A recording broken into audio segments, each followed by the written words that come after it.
Hello and good evening, Chicago. Welcome on in to another episode of Chi-Town Weekly here on IE Sports Radio, your direct feed for all that is sports. Merry Christmas, everybody. Well, okay, Christmas in September. To me, it's Christmas anyway. The NFL season is upon us. The regular season itself kicks off in just a few days, and then, of course, the Bears start their season less than a week, Sunday afternoon on the lakefront, hosting the San Francisco 49ers. So, to celebrate, we're going to do what we did last year. We are going to go and preview the entire NFL in one fantastic, glorious show. This year, we're going to have a little bit of help. We've got some other IE radio, sports radio personalities here to help us out. We've got Felipe from the Carolina Cast. Kayle Henderson from Sin City Sports is here. Teran Rodriguez from SoCal Supreme Sports is going to stop by a little bit later. We will see who else shows up to join in on the fun throughout the show. Going to be a blast. Going to be a ton to get through for those of you who may have listened in last year. Yeah, it was a lot to try to get through in an hour, so we gave ourselves a little bit of extra time this year. We're going, hopefully in 90 minutes or so, give or take, roughly, we will get everything wrapped up and going. So, preview, what does that mean? Well, obviously, we're going to be talking about every single team across the league, where we think they might wind up, where they might finish in their divisions, who we see coming out of the playoffs, into the playoffs in every division, who winds up making it to the desert in Arizona for the Super Bowl, and who's going to wind up bringing home the Lombardi trophy. So lots to get through tonight. And I see we're also on Twitter Spaces tonight, and I see we've got a few people in here, so we will get everybody up and rolling here. I'm going to start off, and as I see, we've got a couple of people in here already. Good evening to John. Good evening to Kayle. Good evening to Heidi. Hello, everybody, for hopping on in. So if you are listening live on Spreaker, of course, feel free to join into the chat room there. If you are listening on Twitter Spaces, wave at me if you want to chime in on anything that we're going to be having to say tonight. Going to be lots to get through in a little bit longer of a time than normal. But we will have lots of fun. So we'll go ahead. I'll just go around the room a little bit. We'll introduce the couple of speakers that I recognize here. We'll start. We've got Felipe from the Carolina Cast is in here with us, and Kayle Henderson from Sin City Sports are in here tonight. Good evening, gentlemen. So if you guys want to unmute yourselves and just say hello, and we will get the ball rolling on here. What's up? This is Felipe of the Carolina Cast. Can you hear me all right? I hear you perfectly coming in, and my setup here at home is jerry-rigged well enough that it works. Awesome. Well, I'm glad to be here. I mean, anytime I can speak some NFL football out there, count me in. So, especially if we're talking some Panthers, you already know who to go. There we go. We're gonna start in the AFC tonight, but we will definitely, when we get there to the NFC, I have questions about the NFC South. So definitely as we get there, it'll be fantastic. And then Kayle from Sin City Sports. How are you doing tonight, Kayle? I'm good, man. Thank you so much for having me on today. Absolutely. This is going to be a ton of fun. And Heidi, I see you there. If you ever want to chime on in and have a comment for any of us, just raise your hand and let me know. We'll get you in here as well. So let's start things off in the AFC. I want to start off, we'll start in the AFC South, because to me, the South feels like, of all the divisions across the league, the AFC South feels like the easiest division to predict and go through. I mean, John, Kayle, tell me what you think here. Tell me if you agree or disagree with this statement. it's Indy's division to lose, and it shouldn't be that close. I mean, am I wrong on that thinking there? No, man. I'm with you on the Indianapolis thing. The only thing I could think of is if Derrick Henry stays healthy and Mike Vrabel and that Titans defense really come to play. But, hearing about Harold Landry recently, he's out for the season, it sounds like. So that's one of their better pass rushers. I don't know. Indy, to me, all they needed was a viable quarterback with that offensive line, those young weapons. Carson Wentz just wasn't going to get it done. I mean, you have one of the best offensive lines in the NFL. You have two backs that you can hand the ball off to at any time. Jonathan Taylor's a beast. As long as they, don't get in their own way, they should have no issues at all. Indy should have no issues at all winning that division. John, what do you think? No, honestly, I couldn't agree more. I mean, Indianapolis is a team that, like Kayle said, it's been waiting for a quarterback for the last couple of years. It's had a lot of depth and a lot of talent throughout every level of the roster.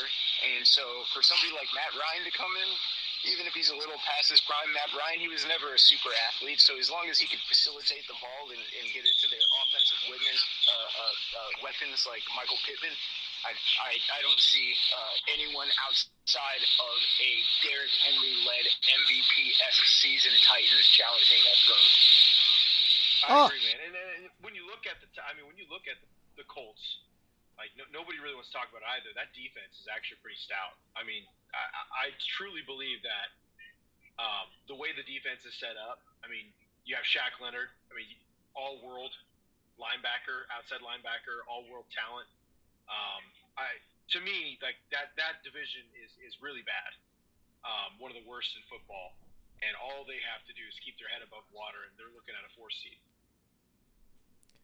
And then the man, the myth, the boss himself has just entered the room. Larry B, the head of everything here at IE Sports Radio, is in the room. Larry, good evening, sir. So we're starting things off in the AFC South. And the question that I threw out there to get the ball rolling, it's Indy's division to lose, right? Is there any realistic challenger there to the Colts in the AFC South?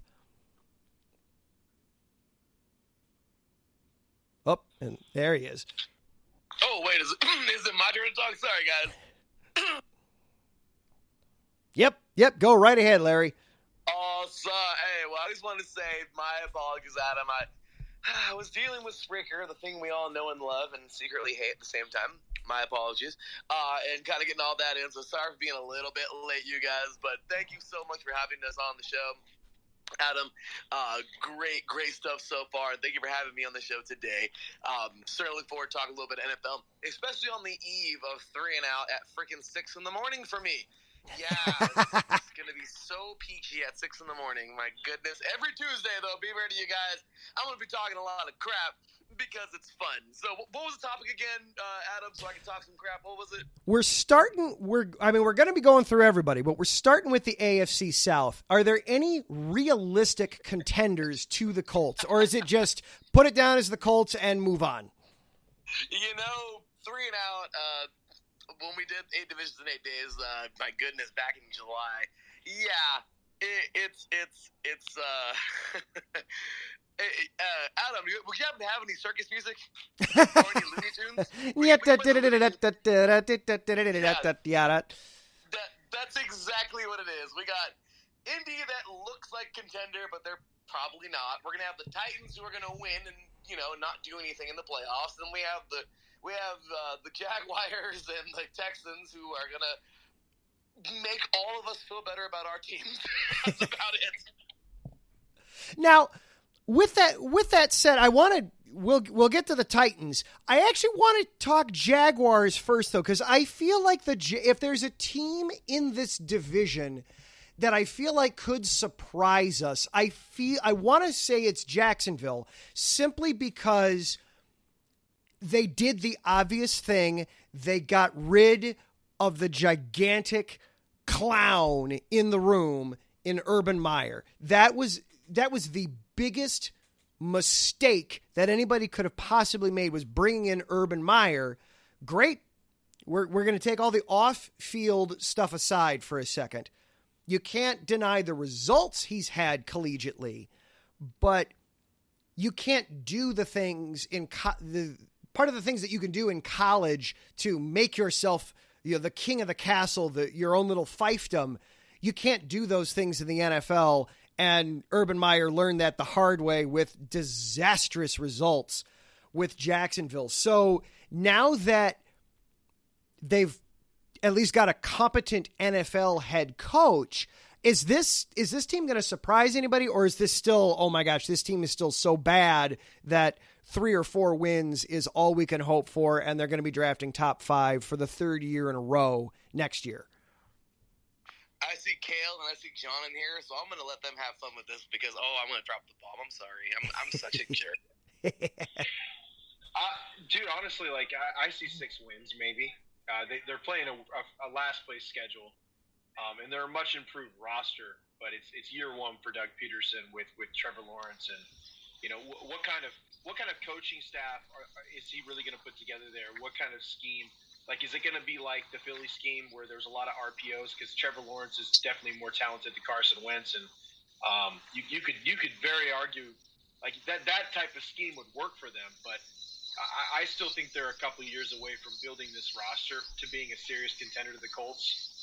When Matt Ryan retires in a couple of years, because I'm sure this is kind of his swan song there in Indianapolis, maybe they'll have something to say. But even though the rosters are bad, I think Houston's going to be much improved this year too. I think Lovie Smith is an excellent coach. I'm glad to see he's back on the sideline.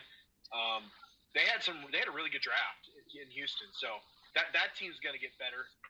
But right now, Jacksonville to me is last place, and it's I don't know if it's not close because I think Houston could argue for last place. But this division's so bad, man. It's kind of laughable we're even kind of talking about them. Yeah, no, honestly, in terms of Jacksonville, I think a lot of what Kayle says I resonate with as well. But in terms of Jacksonville, the answer is we don't know, because it was such a dumpster fire under Urban Meyer last year. It was such incompetence from a coaching perspective, and you have a rookie quarterback to add to everything. And now there's all these talented pieces on the roster. You have a Travis Etienne, and you have a Trevor Lawrence coming into his 2nd season, and a lot of other pieces that they added throughout the offseason. So we haven't seen them play as a team yet. I don't know that they're as bad as people say they are, but we don't know what they are. We don't really know what their ceiling can even be.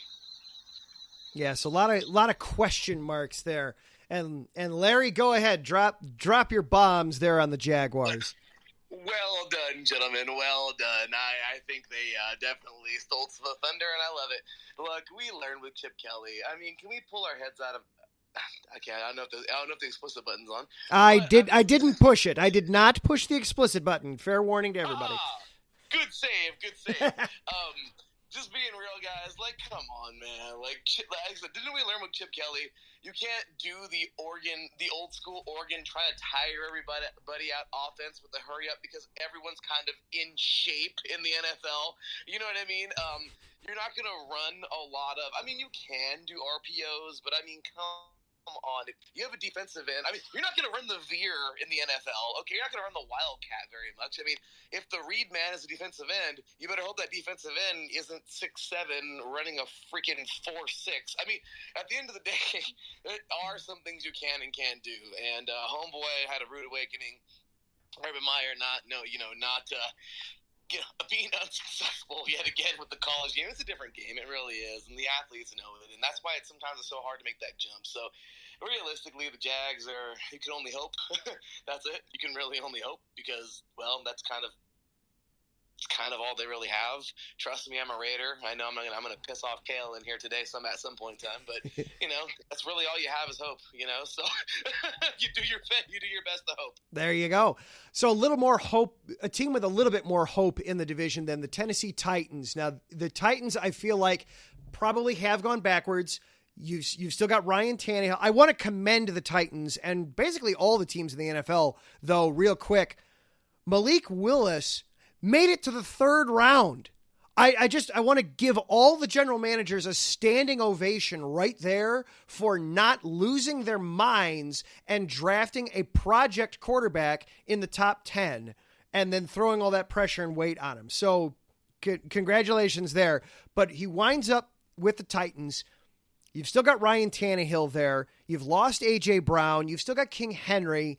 But it feels to me like the Titans have regressed in this. Are they still a viable playoff team at this point, or are the Titans a team? Are we looking at the Titans and saying, no, they're not going to make it? We're looking at just one playoff team coming out of the South, because we know Houston's not.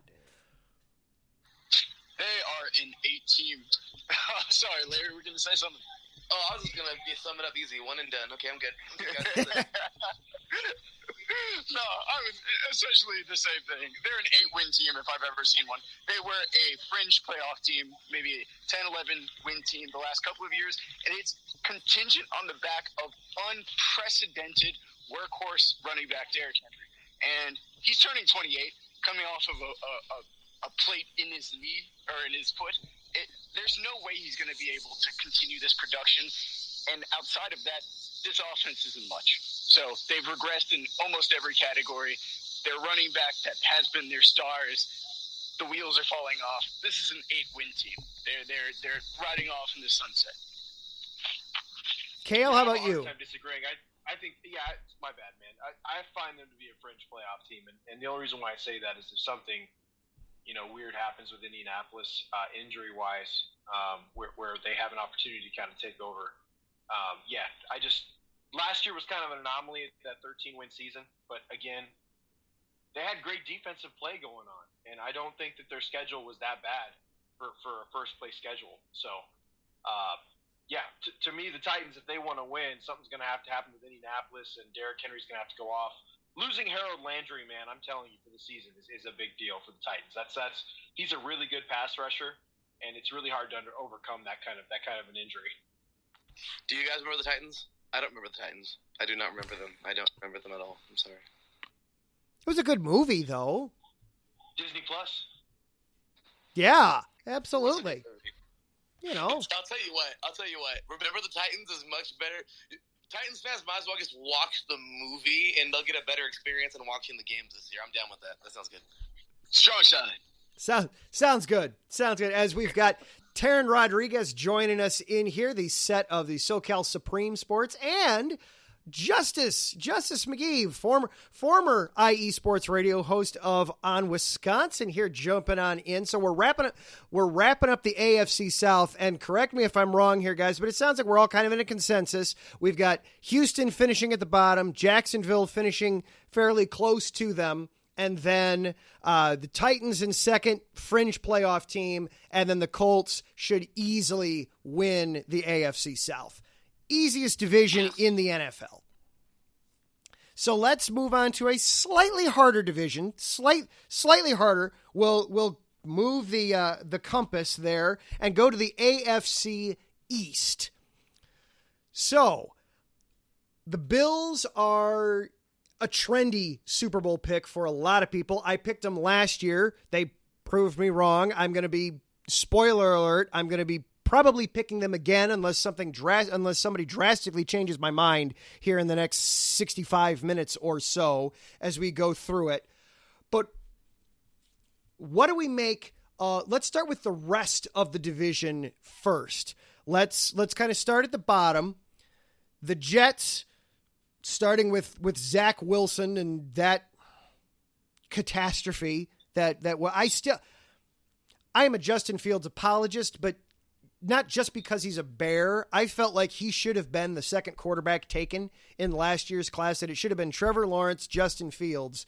And the fact that Zach Wilson in shorts just so exceeded everybody's expectations. It was like, yes, but Fields' expectations were so dang high. Why did everybody forget that?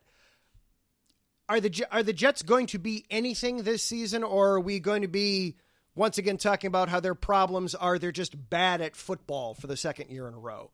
Go ahead, Teran, get us started there. With the Jets or just the division? Yeah, let's both Jets and division there. So for me, it's probably going to be another rebuild for the Jets. I mean, they do have some good key pieces. They drafted extremely well, but it's going to take them a while. Like, they're not going to be good overnight. And yes, they look good on paper, but can they look good against a Dolphins team that has a new wide receiver in Tyreek Hill? Can they look good against the Patriots, who have kind of been big brother to them in the division? Can they take down the big boss that is Bills Mafia or the Buffalo Bills?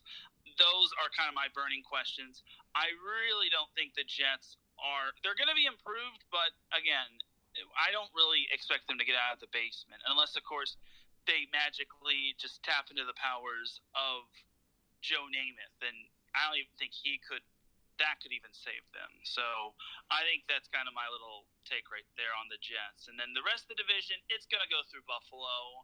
I mean, second place you could make the argument for the Patriots and for the Dolphins, but I feel that the Patriots kind of have a slight edge just because of Bill Belichick. But again, you can make the argument for either or. I just feel that it's going to be Buffalo's to lose at this point. John, how about you? Oh, we may have lost John Felipe momentarily. Kayle, what do you think about the Jets right now, Kayle? Oh, right. I am back. Oh, John's back. John's back. Okay. All right, you two rock, paper, scissors it out. I was trying to unmute myself, but you can go ahead, Kayle. I was going to say, man, I think the Jets are much improved roster-wise. They have a lot of, really, they have a lot of talent, man, on this roster. The problem is their quarterback position is just so bad. It's hot garbage, man. It's the worst in the division by far. It could be the worst in the NFL right now, their quarterback situation. Next to the Seattle Seahawks, I can't think of a quarterback room that's worse. I don't know, between the Jets and the Seahawks, it's really bad. So that's what's going to hold them back. I think they have talent everywhere. I mean, I love Breece Hall out of Iowa State. I thought he was like one of the best football players in the entire draft last year. I do like the fact that Corey Davis, they were able to get him on a steal. I like Braxton Berrios. I mean, none of these guys are like number one wide receiver material. Garrett Wilson could have a stellar year. Sauce Gardner is going to be a lot of fun to watch over the next few years, but all of that means absolutely nothing in a quarterback-driven league. I think that quarterback position is so bad, man. Like I said, the Seattle Seahawks might have a better quarterback room, and that's saying something. Like they're the bottom two in the league. The rest of the division, it's like Teran said. Like Buffalo is probably one of the best rosters in football. Period. The Bean got, GM Bean. He got the best executive position last year in the NFL, executive of the year. He didn't do that by accident. That roster's stacked, and they got even better in the draft. They got better in free agency. And I just don't think, and I'll just say it like this, I think the Patriots are kind of playing for third place right now because I watched the OTAs.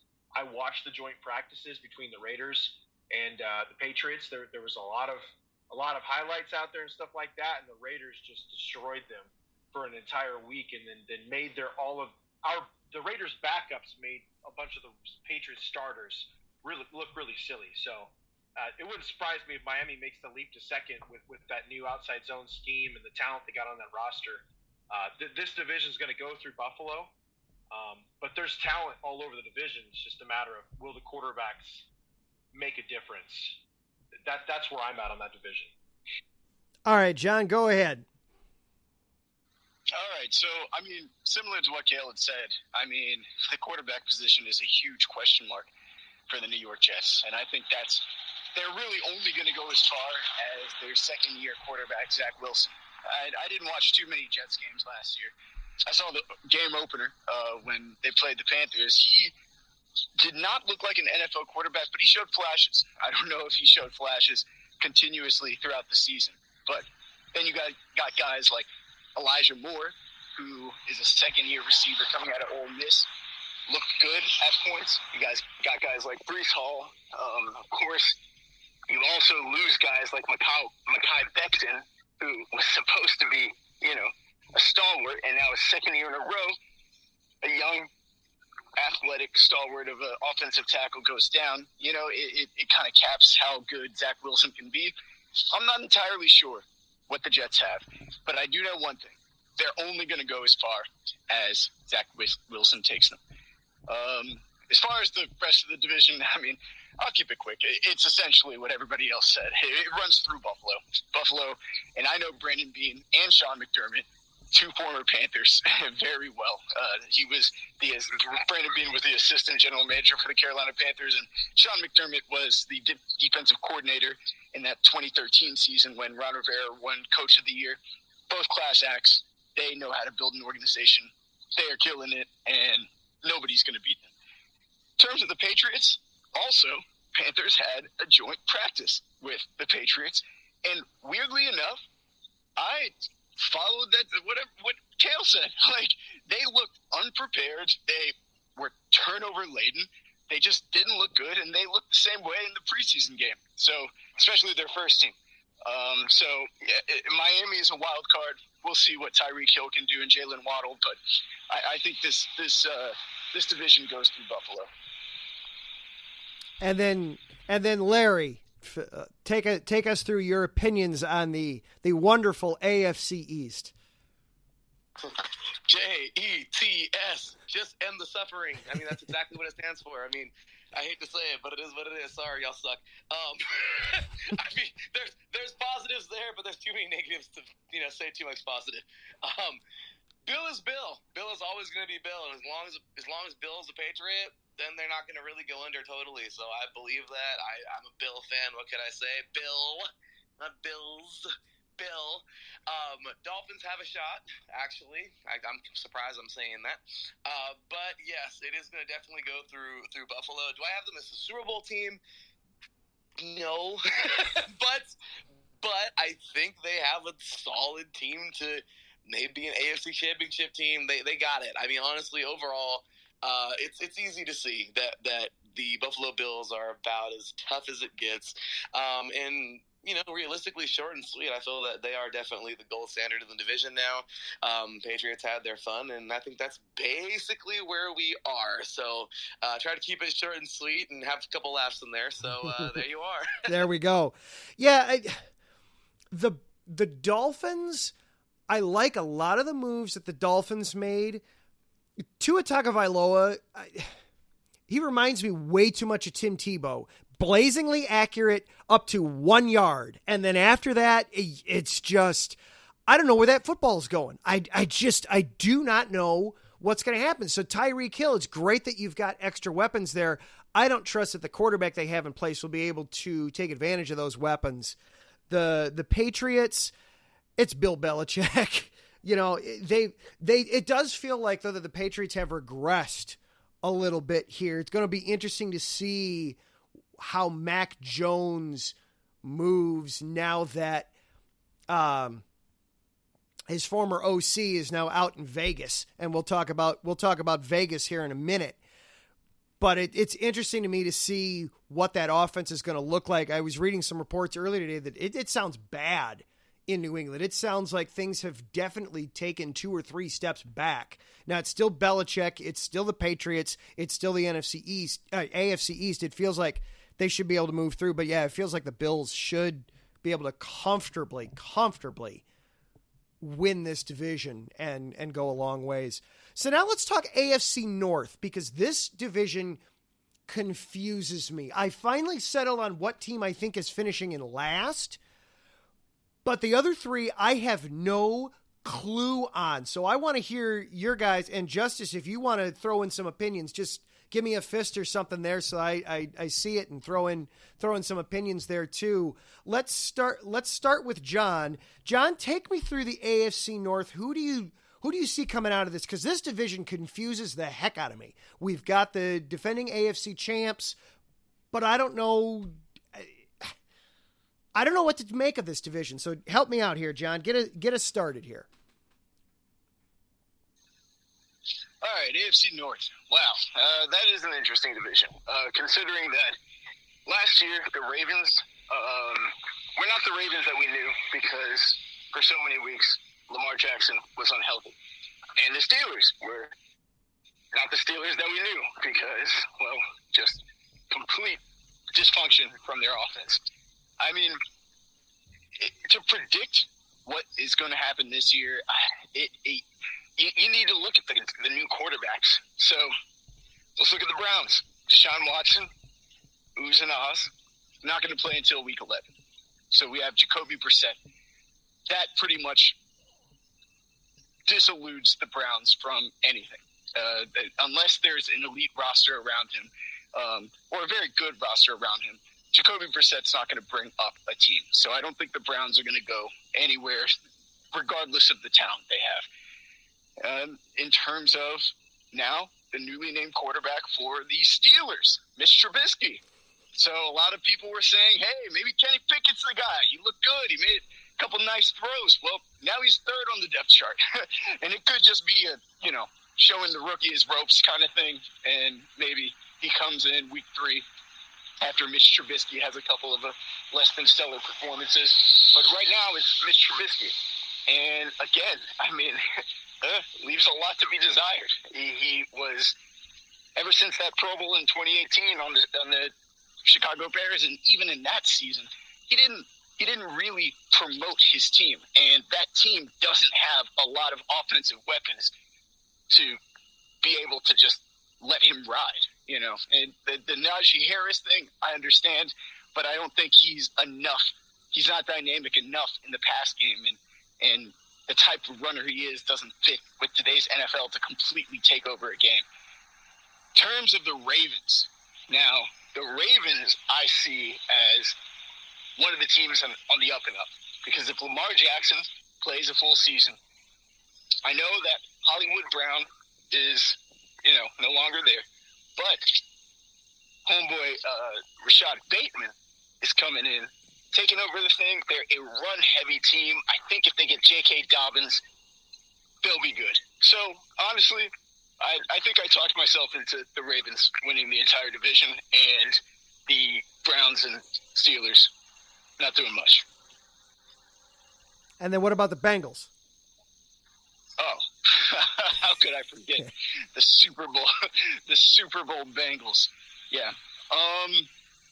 Now that's a hard thing to say because how could you do better than the Bengals did last year with the roster pieces that they had last year? I think the Bengals are going to regress a little bit, despite everything that they have on paper. Obviously, they, on paper, improved as a team, but I do not see everything coming together the same way, and I think the expectations will be a little too much for them. I think they'll still be a good team. They might even sneak their way into one of the wild card spots, but I think the Ravens win the division. All right, Baltimore taking the North. Okay, that helps. Larry, pick up the baton there from John. So I agree that the Bengals probably overachieved last season. Does that mean that we're going to see a regression to the mean there with the Bengals? Pick it up from there, Larry. Absolutely. They're a good team, but you'll see. I don't know. I kind of feel like the stars aligned for them last year. And let's not forget how banged up Baltimore was. Seriously, you guys, I know, go ahead and say crap, but seriously, the Ravens look like they could actually make a strong run to wherever they want to, the bowl or wherever. I mean, these guys that's a damn good team. So, yeah, the Bengals, they're going to run into the Ravens this year a couple of times, and I don't know how that's going to go. And then, of course, Steelers, I guess we got a lot to go with them, but they're definitely, they've got some years to go before anything serious happens with them. Browns are going to Brown, I think we all know. And I think that's pretty much everybody. But, yeah, I think for sure you guys those Bengals are they're going to look good, but I'm not quite sure we're going to see the Bengals we did last year. Interesting. Okay, you this is definitely helping form some things here for me. And with the and Teran, we'll have you pick up here in just a second. The Steelers, to me, it's so fascinating because Trubisky. Of course, I know Trubisky, and I hope to see Trubisky perform moderately well because, the history there. And he's a good guy. He's a good kid. He really is. I wonder how well he'll be, but I remember that the Steelers, with Ben Roethlisberger the last couple of years, Roethlisberger was one of the worst starting quarterbacks in the league for the last couple of seasons, and they still posted, at the very least, non-losing seasons, Mike Tomlin coached teams just figure out a way to at least get over the hump. So that's the team that's got me the most perplexed heading into this season is Pittsburgh. They to me feel like the wild card in this whole division. What do you think, Teran? You actually read my mind spot on. I really think that it's tough to predict what Pittsburgh's going to do, especially since, like you said, the Steelers have not had a losing season under Mike Tomlin, and it's quite amazing that they're able to like continue that consistency. The Browns, I could definitely see finishing in last just because of what they've got going on. My two-horse race in that division is basically Baltimore and Cincinnati, and I think Baltimore kind of has the slight edge. When healthy, the Ravens are basically a team that no one's going to want to face. And then now for the Bengals, it doesn't mean they're going to have a Super Bowl hangover. It's just that getting to the playoffs might be a little bit more tougher, especially when you have to contend with a talented Ravens team. And remember, the Bengals haven't really had the best of luck against the Browns, surprisingly. And then obviously the Steelers, their defense I think is kind of underrated because you got to remember they have TJ Watt and Minka Fitzpatrick and a few other talented defensive guys. So I kind of have the Bengals finishing second, but it's going to be close. I think it's going to boil down to the last few weeks. I have the Ravens finishing up top. I think they go from worst to first. All right, and then to wrap things up here in the AFC North, Kayle, I know you've talked a lot on Sin City Sports, as I have here on Chi-Town Weekly, about the off-field concerns with the Browns trading such a king's ransom to bring in Deshaun Watson. At this point, what's happened has happened in the NFL. Let's not dwell too much on the punishments or lack of same that have been doled out. Will there be enough time in this season for Deshaun Watson and the Browns to make any kind of a move, or is it fait accompli at this point that they're just going to finish at the bottom of the division simply because Jacoby Brissett, while he is a serviceable backup, he is still a backup quarterback being forced to start 11 games for the Browns? I'll say this. I think the Browns deserve what they're about to get because Jimmy Haslam might be one of the worst owners in all of the NFL. There's just always something, man. There's always something with that team. There's always something with that owner. Ever since he took over, it's been even worse of a dumpster fire. The one redeemable quality I could say for the Browns right now is I love their coach, man. I just think that guy's got an uphill battle. I love Chubb. I love the roster, right? The Browns roster is absolutely, it's a fantastic roster in today's NFL. What happened, man. Where there's smoke, there's fire, in my opinion. I don't think Deshaun's innocent. I don't think that he's completely guilty of everything either. There won't be enough time. But I could see personally, man, I think the Steelers have the worst offensive line in the NFL, or the worst offensive line in this division. I think they have the worst quarterback room in this division. So to me, I think the Steelers finish last, even with Mike Tomlin the way he is and how well he coaches. It wouldn't surprise me at all if the Steelers finish last. I got the Browns in third.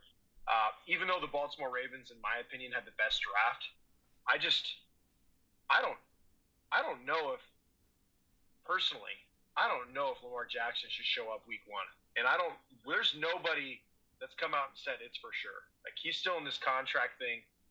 It seems like quarterbacks who haven't won an MVP are getting extensions or new contracts, and he's not. If I were him, I wouldn't play week one. No way. I would get my money. Get your money. But at the same time, I also believe exactly what Larry said. They were riddled with injuries last year, man. Like J.K. Dobbins, half of their offensive line, majority of their defense. Those guys coming back are huge. But I'll say this. Even though I really like the Ravens, I love John Harbaugh. I think he's an excellent coach. Him and Steelers coach Mike Tomlin are probably two of the best in the NFL by far. I think the Bengals take this division. I really do. I think they're stacked from top to bottom. I think they addressed their offensive line issues with one of the better tackles in free agency, La'el Collins. I don't know how you're going to cover their top three wideouts. Like Jamar Chase is just different. T. Higgins is a starting caliber receiver in any other roster in the NFL. Tyler Boyd is their third best receiver, and he's an excellent player. Joe Mixon, I understand he has a history. It is what it is, but guess what? He's there. Alex Kappa was picked up in the offseason. Like, they did what they had to do, and on top of that, not only do you have probably the best trio of receivers in the NFL, and I'm saying this even over Vegas, who I believe have maybe the best offense in the NFL, or arguably, how are you going to stop Hayden Hurst if you can't stop those other three? I just, to me, and Joe Mixon, with that said, Joe Burrow is a dog. I have much respect for him. That dude is just a nasty human being. He gets nothing but respect. That defense played well enough to do what they had to do. They brought in Ted Karras, center from New England. I think that they quickly went from one of the worst offensive lines in the NFL to probably a top 5 in just an offseason. And that's saying something, man. They did what they had to do. Sam Hubbard is underrated on the defensive line. Nobody's given the Bengals enough love. I do think it comes between the Bengals and Ravens, but I'm going to give the Bengals the edge because I think they have more firepower, and offense is key in today's NFL. Oh my goodness. I love it. I love that we're getting the difference of opinions here right at the end, because this division, I'll be honest, I was back and forth so much on who to have taking this division. And you guys have helped quite a bit. I'm settled on Browns at 4. I am now settled at Steelers at 3. I think somehow they'll figure out a way to go 8-1 just to avoid having a losing record. But I'm so back and forth. I think I'm going to go with Kayle, though, that just the ever so slight edge to the Bengals in this division, just because there's so many weapons there. How can you possibly cover everybody? And they did address their biggest weakness of their offensive line. But man, the Ravens are going to be so good. Certainly a wild card team there in Baltimore. All right. And want to say hello to Davidson popping into the Spreaker chat. Hello, Davidson. We're now making our way over to what has got to be the toughest division, certainly in the AFC, possibly in the entire league. John, I'm going to start with you simply because the other 3 guys in here are all AFC West hosts of one form or another. So John, we'll start with you. I could see you could line these 4 teams up in the AFC West in any order, and I'd believe you. How do we make sense of the AFC West going into this season? Oh man, I cannot. To be honest, it looks like everybody else is AFC West affiliated. I did not know that.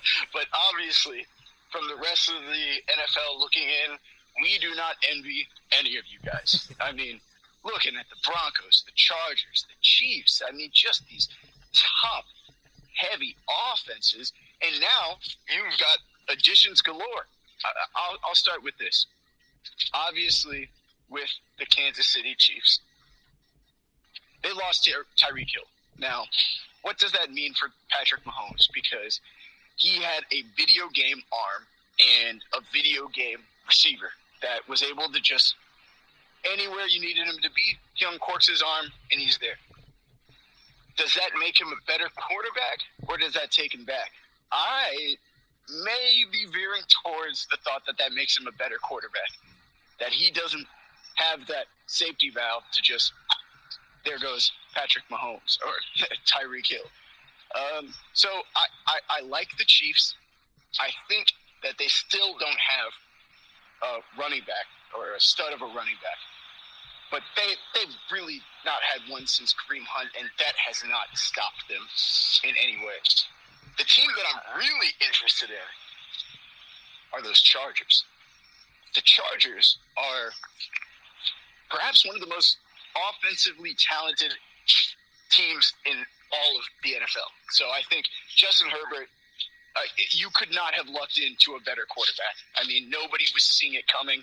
He was like Josh Allen 2.0 coming out in terms of his arm talent, in terms of what his production was just coming out his first 2 years. And then you have guys like Keenan Allen and Mike Williams, Austin Eckler. I can't see them not taking a big leap forward as Justin Herbert matures. And, of course, the Broncos with, I mean, come on. Let's ride. Broncos country. Let's ride. The Russell Wilson meme is also the Russell Wilson reality, to the point where they have an elite quarterback for the first time. They're like a team like the Indianapolis Colts, where they've had such a good roster for such a long time. They've just needed a competent quarterback, and now they have, let's ride, Russell Wilson. And honestly, I'm sorry, Larry, honestly, the Raiders in any other division would be a real contender. Hey, put them in the NFC South, and they would be a real contender. But in this division, I cannot see them putting up with, Pat Mahomes, Justin Herbert, and let's ride. So I'm throwing it up for these top three. I'm going to, maybe I'll punt it over. I can't, in all likelihood, say who's going to be the division winner, because those three teams, mostly the Broncos, because they have such talent at every level, including their defense, but the offensive firepower of the Chargers and the offensive firepower of the Chiefs, although the defense of the Chargers is a little lesser, it all puts them at play for that number one spot. It's a three-way race, and then, the Raiders. I'm sorry. All right. Well, we'll go next to Teran, the one non-Raiders guy. We'll go to the Chargers first. So I feel like with the AFC West, that this really could just be pick 'em, throw in a spot. The Raiders do, feel like the one team where it's, throw them in the NFC North and they'd be fantastic. They'd be challenging for the division. Put them in the NFC South, they'd be winning it. But the AFC West, it's so loaded. Teran, I want to say Chargers. I want to put Chargers in that top spot, but it's so hard. Where are you sitting at with your team and this division as we get ready to kick off the season? I really don't know where to put the Chargers. On paper, they look very, very legit, but being an on-paper team does not mean anything. Super Bowls are won in February, not in the offseason. To get to February, you got to get to the playoffs, and to get the playoffs, you have to win your games. And the Chargers have to take care of business no matter who they're facing. It's going to be a grind this year. They are going to have some tough challenges. I really think that they are going to have all their AFC West games are going to be basically nitty-gritty games. Like, just when you think you have an opponent beaten down, they're going to come back up. And all of these AFC West teams, they're basically going to be like the cockroaches from the hood. Once you think you kill them, they're going to come back twice as strong. So I really think that for the Chargers, I at least have them finishing second. I feel second is kind of fair. First is kind of what everyone expects, but I feel like it's going to take them a little time to mesh. But I also feel that they can rise to the top. Now, for the other teams in the division, Denver has improved. I will say that, but can the O-line help Russell Wilson's case? Russell Wilson gets to be on an improved offensive line. And will the Broncos' situation of having a new quarterback, or basically just burning everything or trading away everything just for Russell Wilson, pan out like the Rams trading Jared Goff and all their picks for Matt Stafford? That's kind of my $1 million question. I feel like I said, it's going to take them a little while. Obviously, the first few games, I think they should be fine. Remember, the Broncos are playing the last place schedule, and I think that they're eventually going to win the games that they're supposed to beat up on. But when it comes to like the big time games, it still remains to be seen. I think Wilson's a fantastic quarterback, and believe it or not, all he needs to do is beat the Seahawks and the Chargers this season, and then he'll have beaten every team in the NFL, just like Tom Brady did last year. Now, the Raiders are kind of an anomaly. I feel the Raiders are improved, but at the same time, there's this other part of me that thinks the O-line leaves a little bit to be desired. The defense, I think, has drastically improved, and Chandler Jones is a huge part of that. And I don't know what Josh McDaniels is going to bring to the table. I want to say he's going to be promising, but it still remains to be seen. I think this could be the year the Raiders take a next step forward. I had someone tell me on YouTube that Derek Carr is and this is a quote. This was quoted. He said, and I quote, Derek Carr is still the worst quarterback in the division, so no playoffs for them. Please don't listen to anything on YouTube. I still think the Raiders are still a big threat, and last year's success definitely has them on the up and up. Now, the Chiefs, I think, are definitely a threat. I said on 3 and Out that no one is afraid of the Chiefs. Let me phrase that a little bit more clearly. The Chiefs are not the Chiefs like they were forever ago. Like the past few years, everyone hated playing the Chiefs. 2 or 3 years ago, everyone just hated playing the Chiefs. They're all thinking, okay, maybe we're in over our heads. We're not probably going to, get the win over the Chiefs. But now I don't think that the Chiefs are that scary boss monster that everyone comes to dread. I think they are still going to be good, but I don't think they're going to be as scary. I think teams could eventually figure out the play style of Mahomes and company. And you also got to remember that it's not going to be Hackett, Tyreek down there somewhere. Mahomes is going to have to be more patient with his receivers. He's not going to be able to chuck 30, 40-yard bombs to Tyreek Hill. He's going to have to rip off chunk plays to Travis Kelce, Juju Smith-Schuster, and all those other wide receivers that the Chiefs have. So I think for the Chiefs, it's going to take a little bit of time without Tre'Davious Ward and Tyreek or the Honey Badger. But I think the Chiefs are still going to be up there. I just think they're going to take a little bit of a step back.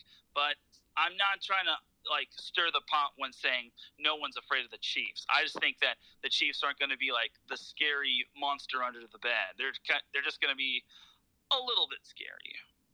All right, and admittedly, part of the reason that I'm pushing so much for the Chargers is they are now the new home for Khalil Mack. Take good care of Khalil Mack. I hope he feasts upon quarterbacks left, right, and center out there. Good guy, Mac. He will be missed in Chicago. All right, let's go next to Kayle. So we've got the Raiders. Of course, Derek Carr is still there, but you now have Josh McDaniels at head coach, and you've got Devontae Adams, arguably the top wide receiver in the game now. Where are you at with the Raiders in this division? Are they made the playoffs a year ago and we're a yard away from taking out the Bengals in the wild card round. Kayle, where are you at on your Raiders and where are you at on this division? So I'm with you. I think you could say any order right now, and I would be in disbelief. The only thing that's really going well for the Broncos right now is they have the last place schedule. I don't think that their offensive line is better than Seattle. Seattle allowed 43 sacks last year. Denver allowed 41. And Denver didn't have a mobile quarterback last year, which means their blocking was much worse on paper, grading-wise, than what Seattle had to offer, believe it or not. I mean, Russell can move. That doesn't mean that's going to solve all your issues. So Denver, to me, has the worst offensive line in the division. Believe it or not, they have the worst offensive line in the division. They have the best defense in the division, though. That defense is stacked. I don't know how. It's going to be really hard for teams to throw against them. They're going to have to run the ball well if they want to beat Denver because that defense is stacked. They have some good receivers. I do like the addition of Russ, but is he long in the tooth? Denver apparently doesn't believe that because they just gave him $165 million guaranteed, a $250+ million contract before Lamar Jackson got his. So Denver feels Russ is still the dude. Judy, Sutton, KJ Hamler could have a hell of a year with Tim Patrick out. I know they're going to miss Tim Patrick because he was a bit of a safety blanket. I don't know. Denver to me is still a fourth place team in this division, but I don't know if it's going to be by a lot by any means. The Chiefs, I still think, are extremely dangerous. I don't think they're getting enough credit. They might have the worst defense in the division now. Believe it or not, the Raiders had a terrible defense for the last couple decades. In the last decade, they were voted the worst defense in all of the NFL. But I think the Raiders exponentially improved this offseason defensively. And you're right, they were a play away from beating the Bengals and moving on to the next round. I think the Chiefs have the worst defense in the division, but it's still really good with Chris Jones and Frank Clark there. their offense is just here's four guys on their offensive line nobody's talking about, and it really irks me. Orlando Brown is their starting left tackle. Joe Tooney, who they signed from the Patriots, one of the best run blocking guards in the last 5 years, left guard. Creed Humphrey was one of the better graded centers. He was drafted like the 3rd or 4th round last year. He was basically an All-Pro last year, or really short of a few plays short of being All-Pro last year as a rookie. Trey Smith out of Tennessee, excellent guard. The only question mark on this offensive line is Andrew Wiley at right tackle. And Darian Kennard, who they picked up out of Kentucky, all SEC, was drafted to be the guy behind him and compete for that spot. What I'm worried about, and nobody's talking about it, is they're going to figure out how to run the football well. Even with Tyreek Hill gone, they still have playmakers. They have Juju Smith-Schuster, Sky Moore. They still have Travis Kelce, Marquez Valdez-Scantling. You should know who that guy is because you're a Chicago dude. He may not have been better than Adams, but he still haunted your dreams. When Adams was doubled, who do you think got the ball? Right? So I don't think the Chiefs are bad. And they also have Ronald Jones. They picked up Ronald Jones in the offseason. So if they figure out how to run the football, I think the entire NFL should be shaken. The Chargers, to me, have the best roster in the NFL next to, the Buffalo Bills. But to me, they have a complete roster. I have them winning division. I know that's objective, even though I'm a Sin City sports guy. I have the Chargers winning division because I just think they have one of the best rosters on paper in the NFL right now.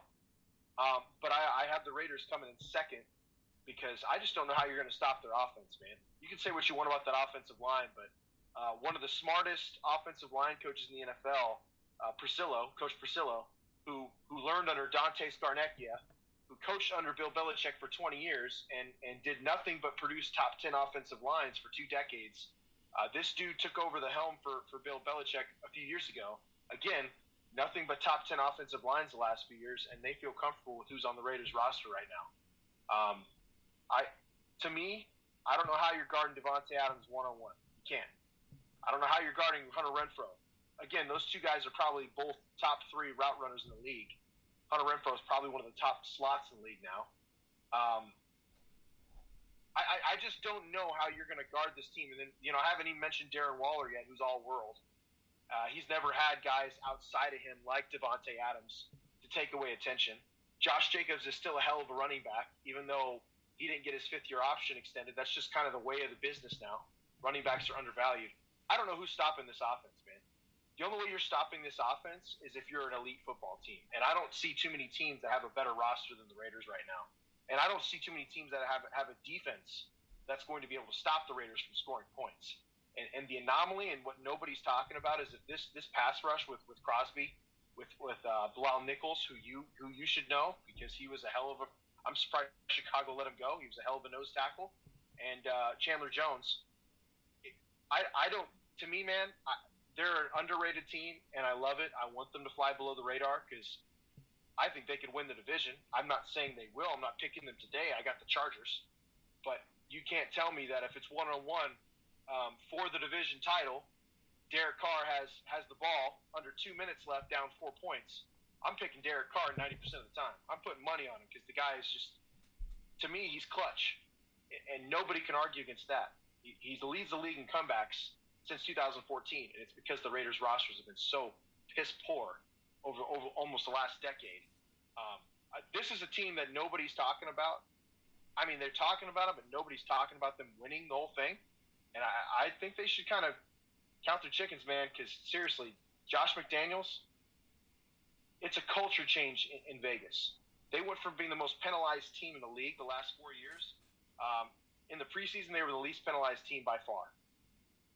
So discipline, accountability, coaching, it matters, man. I do think that Josh McDaniels is going to have a hell of a second stint, and I don't think people are giving the Raiders enough credit. Again, I'm giving it to the Chargers because of their roster on paper right now, but I do think that the Raiders are going to be sneaky good and finish second, but maybe by a game behind the Chargers right now. All right, so a lot of Raiders love there, and understandable. I mean, and you bring up some familiar names to me there. Yeah, Marcus Valdez-Scantling. Yeah, I can still picture him flying one-on-one past a linebacker to get open for a deep touchdown. And of course, Aaron Rodgers doesn't miss him because Aaron Rodgers never misses open wide receivers. And Bilal Nichols, with Nichols there, a lot of that was simply just a change in scheme there and feeling like Nichols no longer fit. Yeah, I see you there, Justice. I see you laughing. Yes, we will get to the NFC North, and you, sir, will have to raise your voice there to join in on this. And Mike Pat jumping in the chat over on Spreaker, agreeing that the AFC West is the group of death, and it's just crazy to try and predict and figure out. So we got a lot of Raiders love there. Now to what I suspect to happen here, not to put words into his mouth, but I suspect we'll get some words to bring us back down to earth. Larry B., tell us about your division and your Raiders, sir. Well said, Adam. Well said. No, I think when Kayle was on 3 and out, 8 divisions in 8 days for the AFC West, I mean, him and I agreed so well because that's exactly where I'm at. The Broncos, honestly, they have a team. They have a solid team. Not in the AFC, they don't, but they have a solid team. Russell's my guy coming into the NFL. Remember him saying, I have one thing you can't measure, a bench press or a vertical or any of that. I have a lot of heart. And I was like, that's me. That's totally me, like as on the field with giant monsters out there being just a monster, just short. So I feel like I've always had that. Like I'm cheering him on. Unfortunately, this is not going to be the Broncos this year. They'll be in the basement. They'll be a high basement, but they're going to be in the basement. I can't wait to watch the Chiefs fall on their face because they're going to, and it's going to be hilarious. I'm going to laugh a very funny laugh. But what does Dan Cook say? A very Christmassy laugh. I'm sorry, but I don't see anything scary there anymore. Sorry, I just don't. They're going to be okay, but I honestly think Vegas owns them now. And watch, I don't care. Golly, sweeping them this year is going to be nice. I said it. I really think that Vegas has it this year over those guys, and have fun, cute little KC. Then, of course, I love my Raiders, but you heard Kayle. It's the truth, man. Saying the Chargers aren't going to win is insane. It's absolutely insane. Those guys, if they do win the division, honestly, I could see them going to the bowl. Gosh damn it, they're good. There's every level, they're good. They look extremely solid. I mean, how can you – it's really hard, okay? And trust me, I hate them with everything in me. But I love football, and my gosh, that team has everything you can possibly want. It's like, what more could you ask for in that team? Chargers fans, this year's going to be special for you guys, and honestly, you deserve it. The Raiders do too after 2 decades of just, embarrassment. But the Chargers definitely deserve this, and I just wish they were in San Diego to do this. I really do, and that disgusts me what happened, but they belong in San Diego along with the Clippers. Anyway, with that said, I'm definitely going SD all the way. I'm sorry. Wow. I'm definitely going Chargers there all the way. I hope they don't sweep the Raiders. I want to get at least one on them, but they're solid, and slowing them down is going to be hard. So there's my AFC West. All right. Dude, I think Raiders win game 1. I do. J.C. Jackson's out, and you don't have J.C. Jackson. You paid $16.5 million a year to be that number 1 corner to cover Devontae Adams, which he wasn't going to be able to anyway. Bruce. Who's covering the trio in the Raiders? Nobody. I think the Raiders win game 1. I really good do. man. Oh. He's slated. He's still 50-50 on that, but it's probably going to be 60-40. He's not being ruled out entirely, but it's looking like there's a 40% chance. They're saying he's going to miss the first 2 weeks, man. Approximately, yeah. I mean, that's game 1 at least. That's all I care about. Well, the last time the Chargers, they actually made the playoffs, so maybe it'll be a blessing in disguise. I love it. Oh my goodness, I love it. I knew having the AFC West in there with you 3 guys was going to be fantastic. All right, so that wraps up the AFC for us, and man, I guess I should probably say how I think it's going to go. I'll start at the top. I'll go Chargers because my heart's there. I got to go Chiefs second. Just, it's still Andy Reid. It's still Patrick Mahomes. I hear everything about how guys are missing, but they're still the Chiefs. I gotta go with Chiefs second. Larry is laughing hysterically at me. And I could be wrong. I will go with Broncos third and Raiders fourth, but man, I could see that division going I could see that division going every which way, like I said. All right, so we are going to take 30 seconds here real quick so that those three guys can parch themselves and get themselves reset up. Excellent job going through the AFC. We're going to take a quick little break here just to remind everybody that IE Sports Radio is available for you on Patreon. You like what you're hearing? Help us out.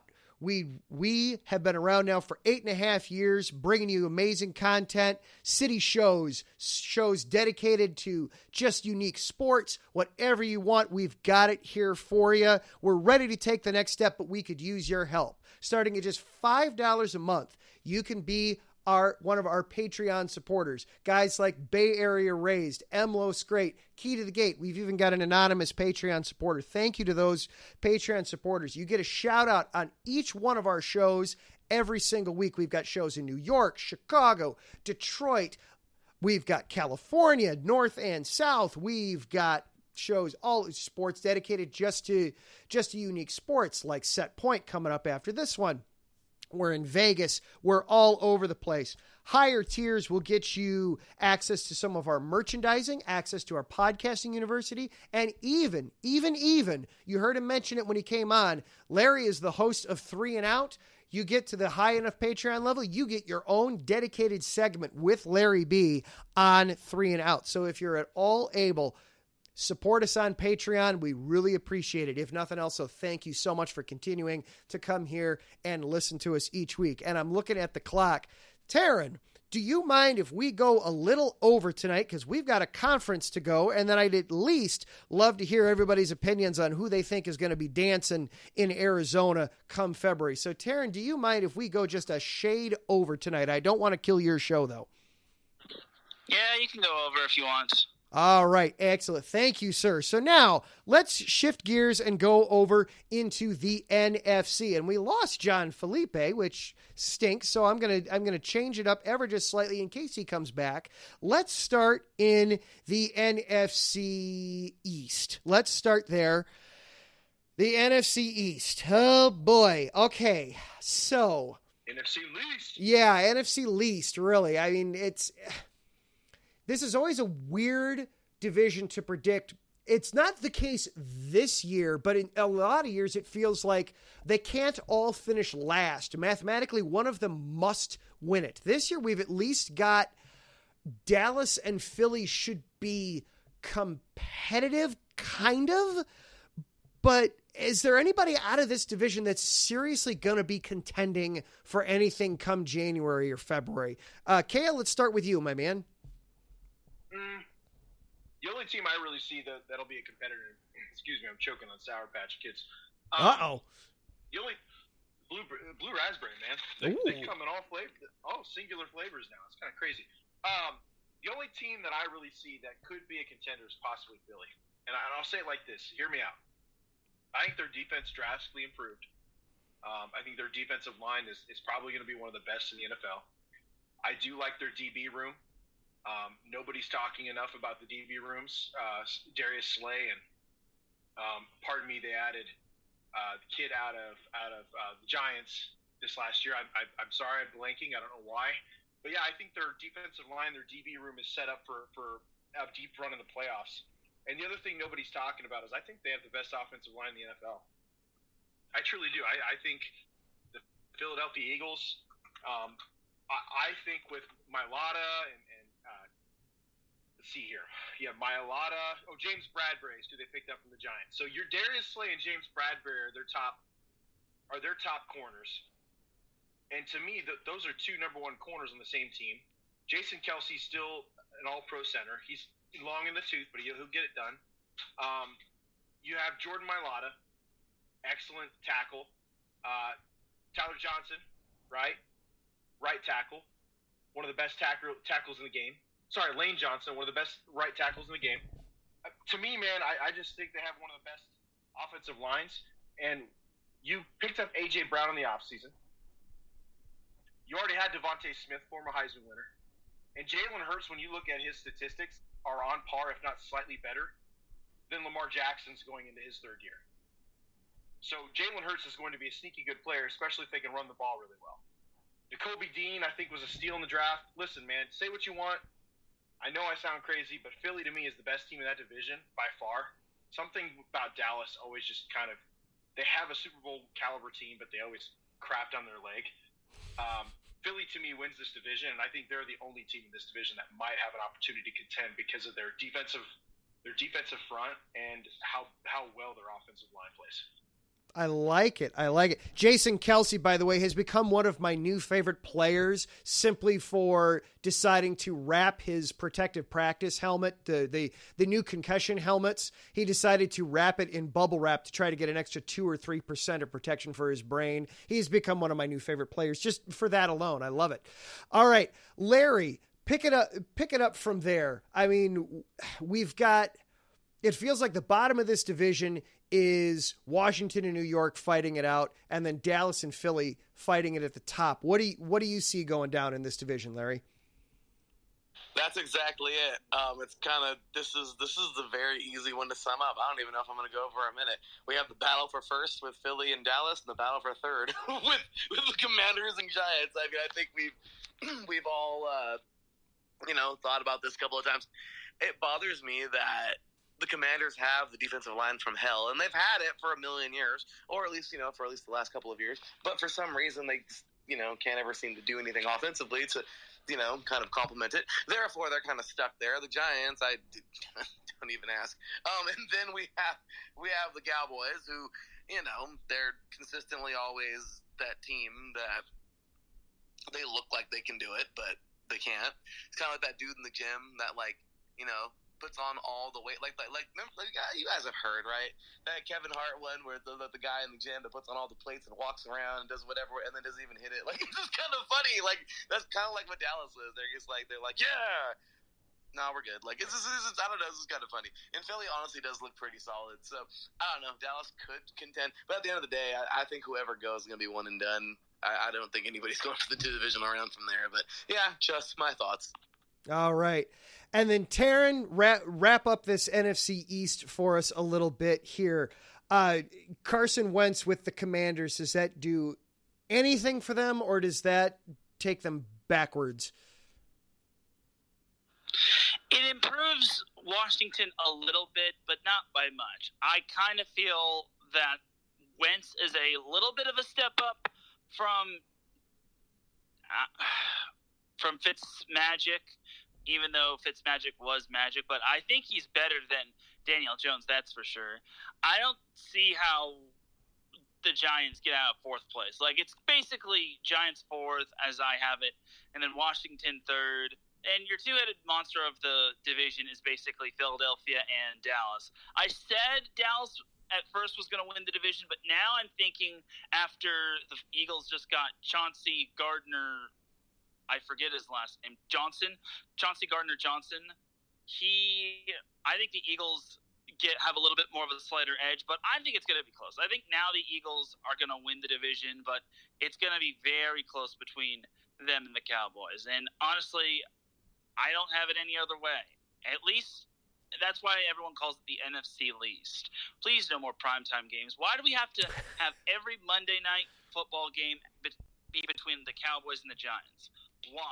Why do we have to have the NFC least on primetime? Like, please stop, NFL. Please. Oh, I second that. If I don't see another Dallas Cowboys game in my life, I'd be just fine. They suck. They haven't been anything for 30 years. I know that they move the needle, which is why they get put on there, but they're not America's team anymore. We don't need the Cowboys 7 times a season in prime time. I agree with that so much, Teran. And we get to hear Joe Buck and Troy Aikman on ESPN. That's the double jeopardy of Cowboys on. I love it. I love it. Oh gosh. Yeah, that is an upgrade. I will say that, though, it is an upgrade for ESPN. That booth has been bad for the last 6-7 seasons. I will say that is an upgrade to have Buck and Aikman in there. The crews they have had in there. The guy they've had doing play-by-play, I forget his name off the top of my head. He does an admirable job. He's an anchor.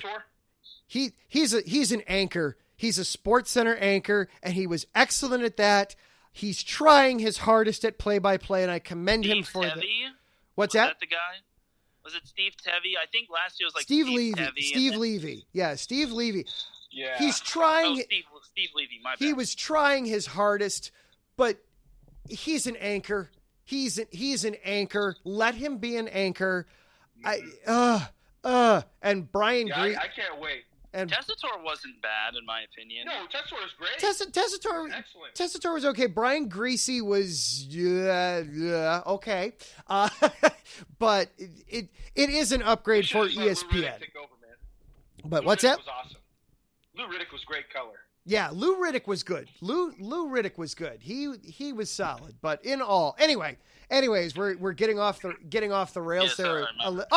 No, I'm surprised that it took as long as it did. For anybody that listens to Neutral Zone, when Zach and I are in the running, I'm surprised that it took this long for us to go off the rails and anything. But yeah, I'll tell you this, Adam, real quick. I can't wait for Troy to be like, Joe, I think he got tackled. Joe says, yeah, that's what this sport does, Troy. Yep. Oh, yeah. Can't wait.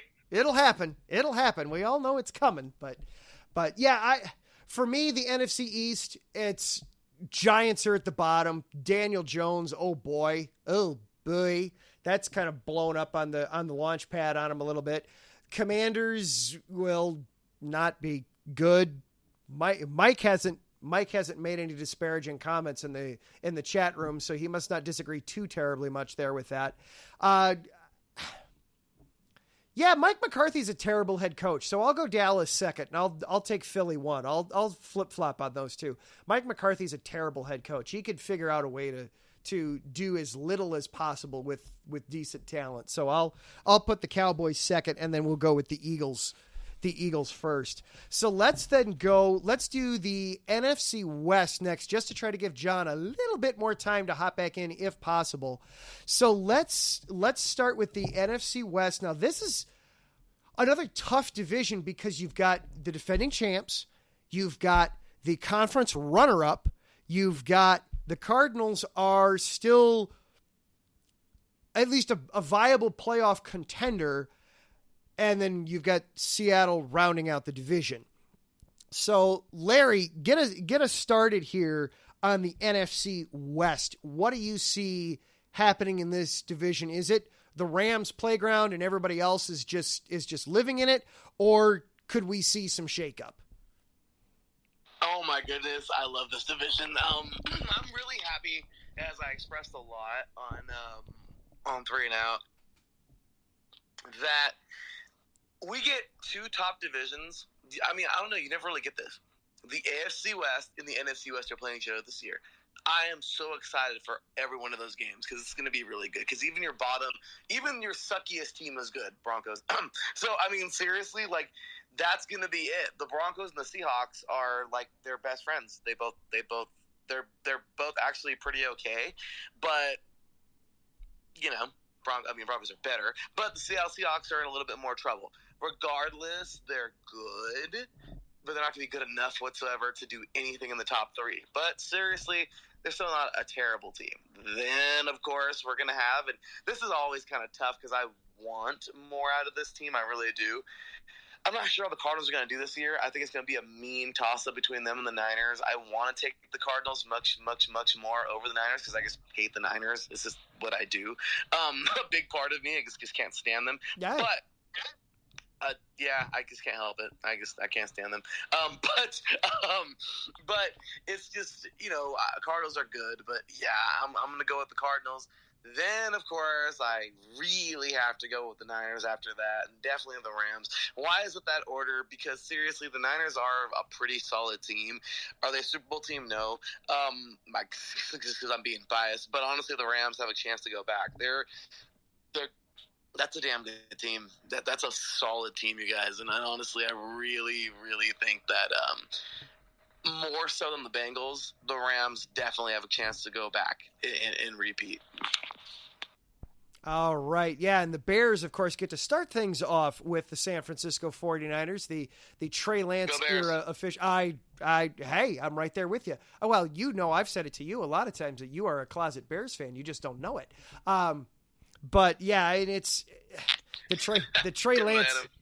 Trey Lance era begins in the lakefront this coming Sunday. John Felipe is back. John, we're talking NFC West. So obviously the Rams are the defending champs, but Stafford's a little banged up. We've got some moving and shifting around with this team.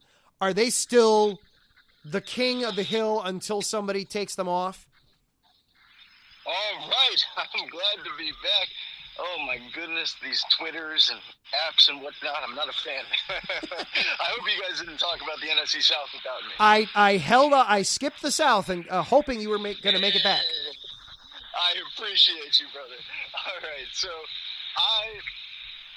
let me start off with who everyone knows is not going to win the division, and that's the Seattle Seahawks. Seattle Seahawks have a hilarious clown carousel at the quarterback position. Geno Smith versus Drew Lock, the least anticipated quarterback battle of all time. Doesn't matter who it is, playing behind a terrible offensive line. On top of that, all right, we've got the Arizona Cardinals, who very talented, start off season strong 2 years in a row. I believe they started off 8-0 last year, but then they have those late season collapses. Can they change that with new weapons? I don't know. Were the weapons the problem? I mean, we have Hollywood Brown now. Maybe he can stretch the field. Obviously, DeAndre Hopkins is going to be out for the first 6 games. It's really going to come down to the coaching. Can Cliff Kingsbury outcoach his opponents? It's something that I feel with Matt Rule. And if they can't, then the answer is no. The Cardinals aren't going to do much. But the 49ers are a team that I feel like have, so I'm sorry, Larry. I feel like they have something. They have a little bit of something. They have talent, and the golden child of Trey Lance, I think he can replace that magical QB aura that we get with guys like Lamar Jackson in their second year, that we get with guys like Patrick Mahomes in their second year. This guy just has whatever it is, he has it. And now, the extremely talented 49ers team has a quarterback that they're not capped by, but instead could make them better than they were. So, I'm thinking 49ers are a dark horse to win this division, but obviously the Rams, the Super Bowl champions, are the on-paper favorites. Do I think they'll repeat? I don't know. But I will tell you one thing. This division is substantially better than it was a year ago. All right. That's this is the top the West. All of a sudden, the West Coast has suddenly kind of become the coast for football. The AFC West is by far the hardest division to pick. The NFC West is not an easy one to dive into either. We've got save for Seattle. We know Seattle's finishing at the bottom. Kayle, we'll have you go next, and then Teran, because you're kind of resident LA guy. We'll have Kayle go next, and Teran will wrap up this division. Kayle, tell me what you think about the NFC West. Any surprises that you see coming out of this division this year? Or are we bound for 3 playoff teams again? I don't even think there'll be 3 playoff teams this year. Well, with the exception of the NFC, I guess it's pretty horrible overall. But I personally, man, the Seahawks they're bad. I don't think they have that great of a roster. Did they draft well? Yeah, they drafted pretty well, but still, you have that crap show in Seattle at the quarterback position. It's just not going to work out very well for them. And between them, I would give them a slight edge over the Bears picking number 1 overall next year. So that's kind of where I'm at with that team in general. I think that Seattle picks number 1 overall, then the Bears probably like 2nd or 3rd, something like that. We are going to have to come back to that here in a couple minutes, Kayle. I'm writing. I'm I'm keeping receipts. It wouldn't surprise me if you guys are picking 1, man. Your guys' roster is god awful too. It's not as bad as the Seahawks, but it's not great either. I think the Cardinals finished 3rd. And I say that because the DeAndre Hopkins suspension for 6 games, I think it's going to loom over the head of the head coach, it's going to loom over the head of the quarterback that just got paid, the diva of a quarterback that just got paid. I just think that's a huge loss for 6 games, man, especially in a division. The top 3 teams, it's going to be really tight. Trey Lance is going to have some. I don't know where John gets it from. No offense to him. I've only seen him play preseason games, so I don't know. If he's that much better than Jimmy G, will he be better? It's possible. Shanahan's an excellent play caller. He'll figure it out. But is Trey Lance going to go through some growing pains in his first full season as a starter? Absolutely. The NFL has the smartest coaching minds in the NFL, in football in general, in sports. I would almost argue in sports because it doesn't matter where you're at, man. The defensive coordinators figure you out sooner or later. Shanahan is foolproof. They got an excellent tight end. They have an excellent receiver. They always find a way to make undrafted free agents the best running backs in the NFL. But I have them going 2nd because you're going to have growing pains with your quarterback. Arizona 3rd because of the 6-week suspension and the ups and downs of Kyler Murray that you tend to go through. And I think the defense, even though it kind of improved a little bit, it's still not as good as the Rams. The Rams are the defending Super Bowl champs, man. Like, they're still loaded. Even with the Stafford injury, and I hear it's not that bad, honestly. Even with the Stafford injury, you still have basically majority of that roster returning. I mean, they barely lost anybody. So to me, they're number 1 in that division. I do believe that if you put the Raiders, the Chargers, or the Chiefs in that division, any one of them walk away with that division. To be honest with you, not the Broncos, but that's why I think the AFC West is the best division in all of football this year. It's obvious. But yeah, to me, Rams 1. I think they win the division. They probably have a 2nd seed again, and they're definitely a contender all over again. Yeah, and it was interesting. The Stafford injury, and Justice is probably nodding in agreement when I bring this up. Stafford is such a tough dude. He was injured all the time with the Lions and was able to not just play through it, but still be productive as a quarterback. So yeah, when I'm reading that he's injured, I'm not too worried about Matthew Stafford, because he's just, they would say all the time in Detroit that he's built Ford tough.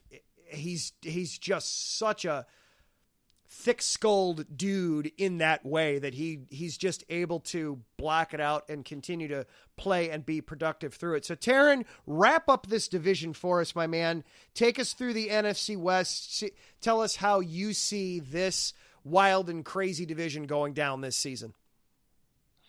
Yeah, for me, I think it's Seahawks at the bottom and then Rams at the top. You can make the argument for 2 and 3, kind of like the AFC West. I feel the Niners are more of a second-place team just because the Cardinals have so much baggage and they are not a second-half team. If you all remember last year, they did really well in the first half of the season, and then they pretty much just pooped the bed in the second half of the season. And that eventually cost them the NFC West. It eventually cost them playoff seeding, and it eventually cost them what could have possibly been a playoff win. Also got to remember, the Cardinals, they have the little squirrel himself, Kyler Murray, and he's not bad, but I don't think he's great either. And as for the Niners, my question for them is Trey Lance going to shine brightest? Like, the Niners are going to be on prime time. Can he shine with the big boys like the Rams and the Chargers? I think they also play the Cardinals as well. That's another thing. And why did they have to keep Jimmy Garoppolo? They may have wait through all this offseason just so they could sign Garoppolo to a 1-year deal when he's basically going to be riding the bench. So tough tamale for the Niners. They could have probably gotten a whole lot more if they had traded if they had traded Jimmy G. And the Seahawks, we don't really need to talk about. They have a very bad quarterback room, and I feel bad for DK Metcalf. DK Metcalf and Tyler Lockett. The only one remaining on that Super Bowl team is Pete Carroll, and I'm surprised he is still there, but I guess he's kind of like Cockroach Clay Helton. But yeah, the Rams are basically going to win the division because I feel they have the most depth. I feel they got better, and keeping Aaron Donald was huge. Extending Cooper Kupp, huge. Extending Matt Stafford, huge. And then adding other key pieces like Allen Robinson in terms of this receiver core was also huge, considering they lost Robert Woods to free agency. But I think him, at Robinson, Kupp, and Van Jefferson will make a great receiving trio. And then Tyler Higbee's also back. I think he'll do great guns. The Rams did lose some of their key pieces from the offensive line due to season-ending injury, so that may be a thing. But I still think that they're able to contend. And I think they can get like something higher than a 4 seed. I am surprised that the Rams even got to the Super Bowl as a 4 seed, but it is what it is. The Cowboys were a pretender 3 seed. The Bucs crumbled at the hands of the Rams, and the Packers. I'm not going to say anything about the Packers because I know we have a Packers fan here. So yeah, and if anybody wants to say ill will about Allen Robinson, I will throw down over that. That dude is still a baller wide receiver. Yeah.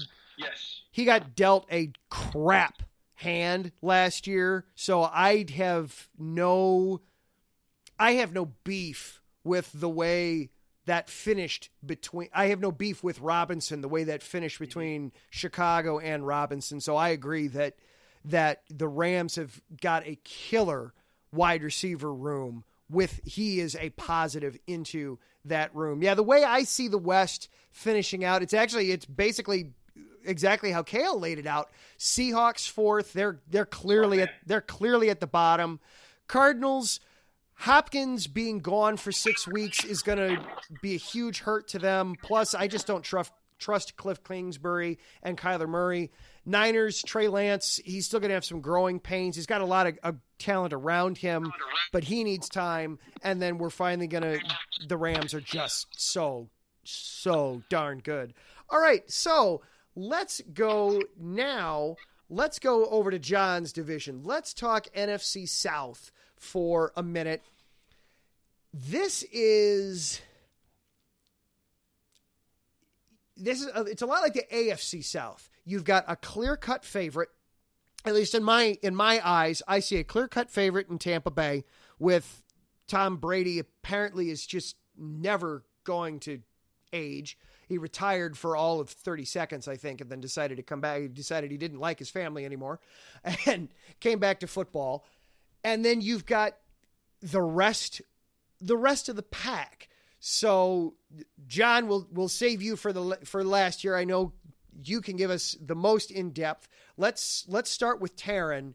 Teran, take us through the NFC South. Can anybody realistically challenge the Buccaneers in this division?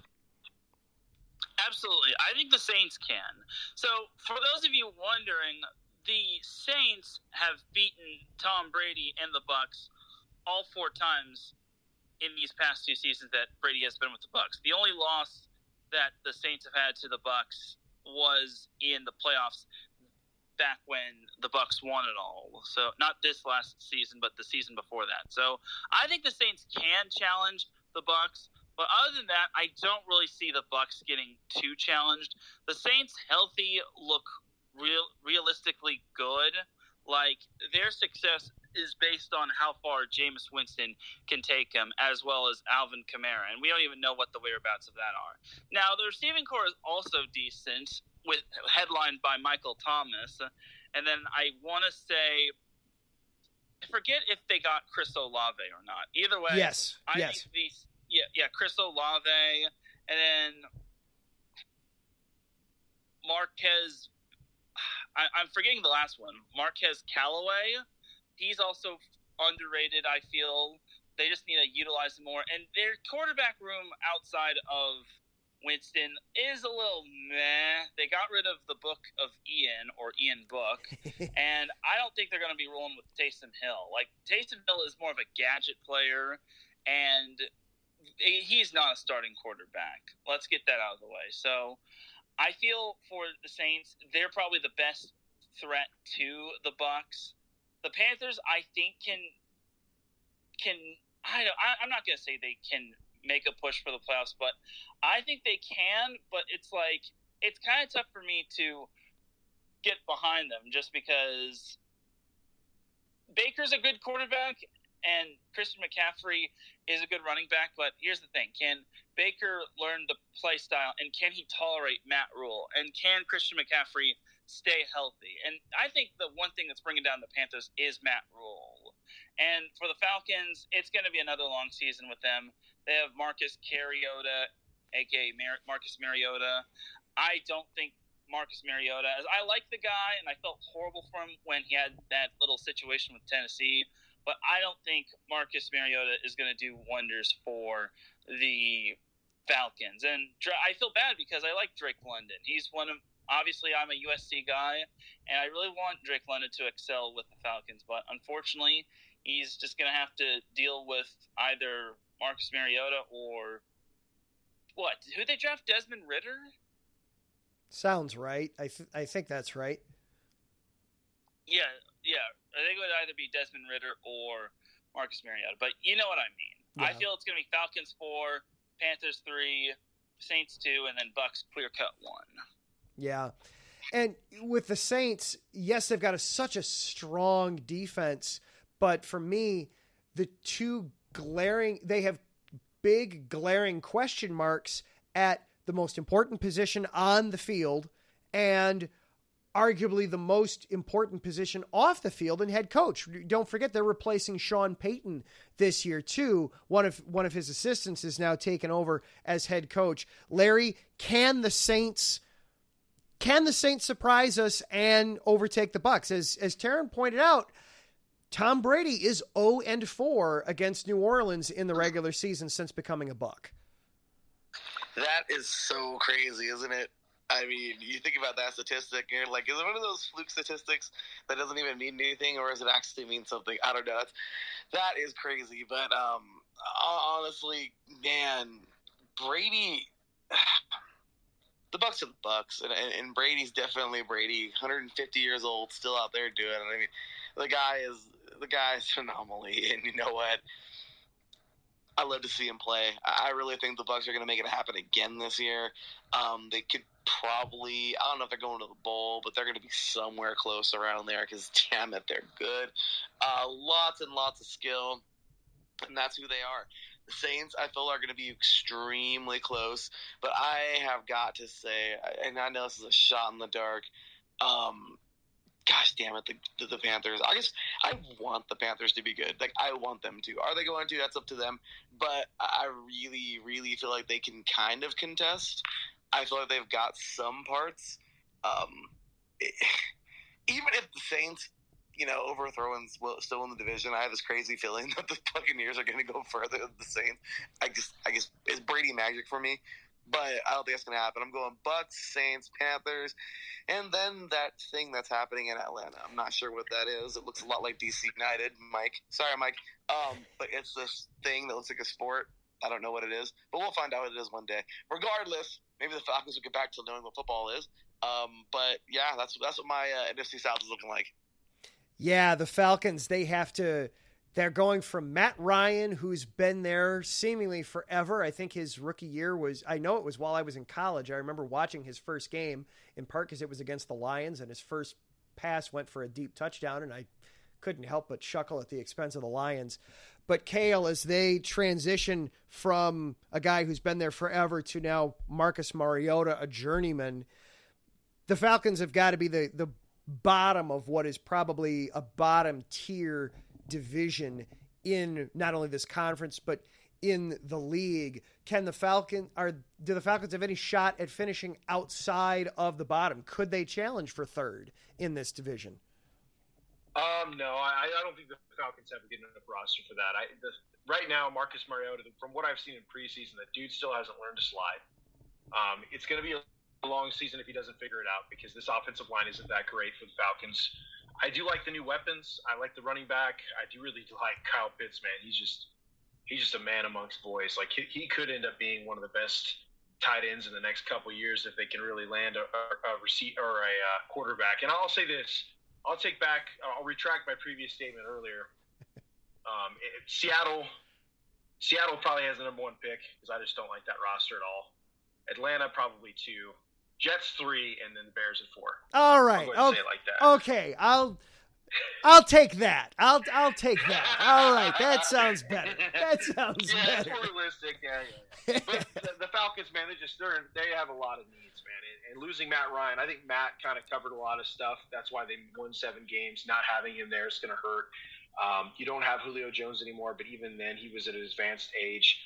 Drake London might take a little bit.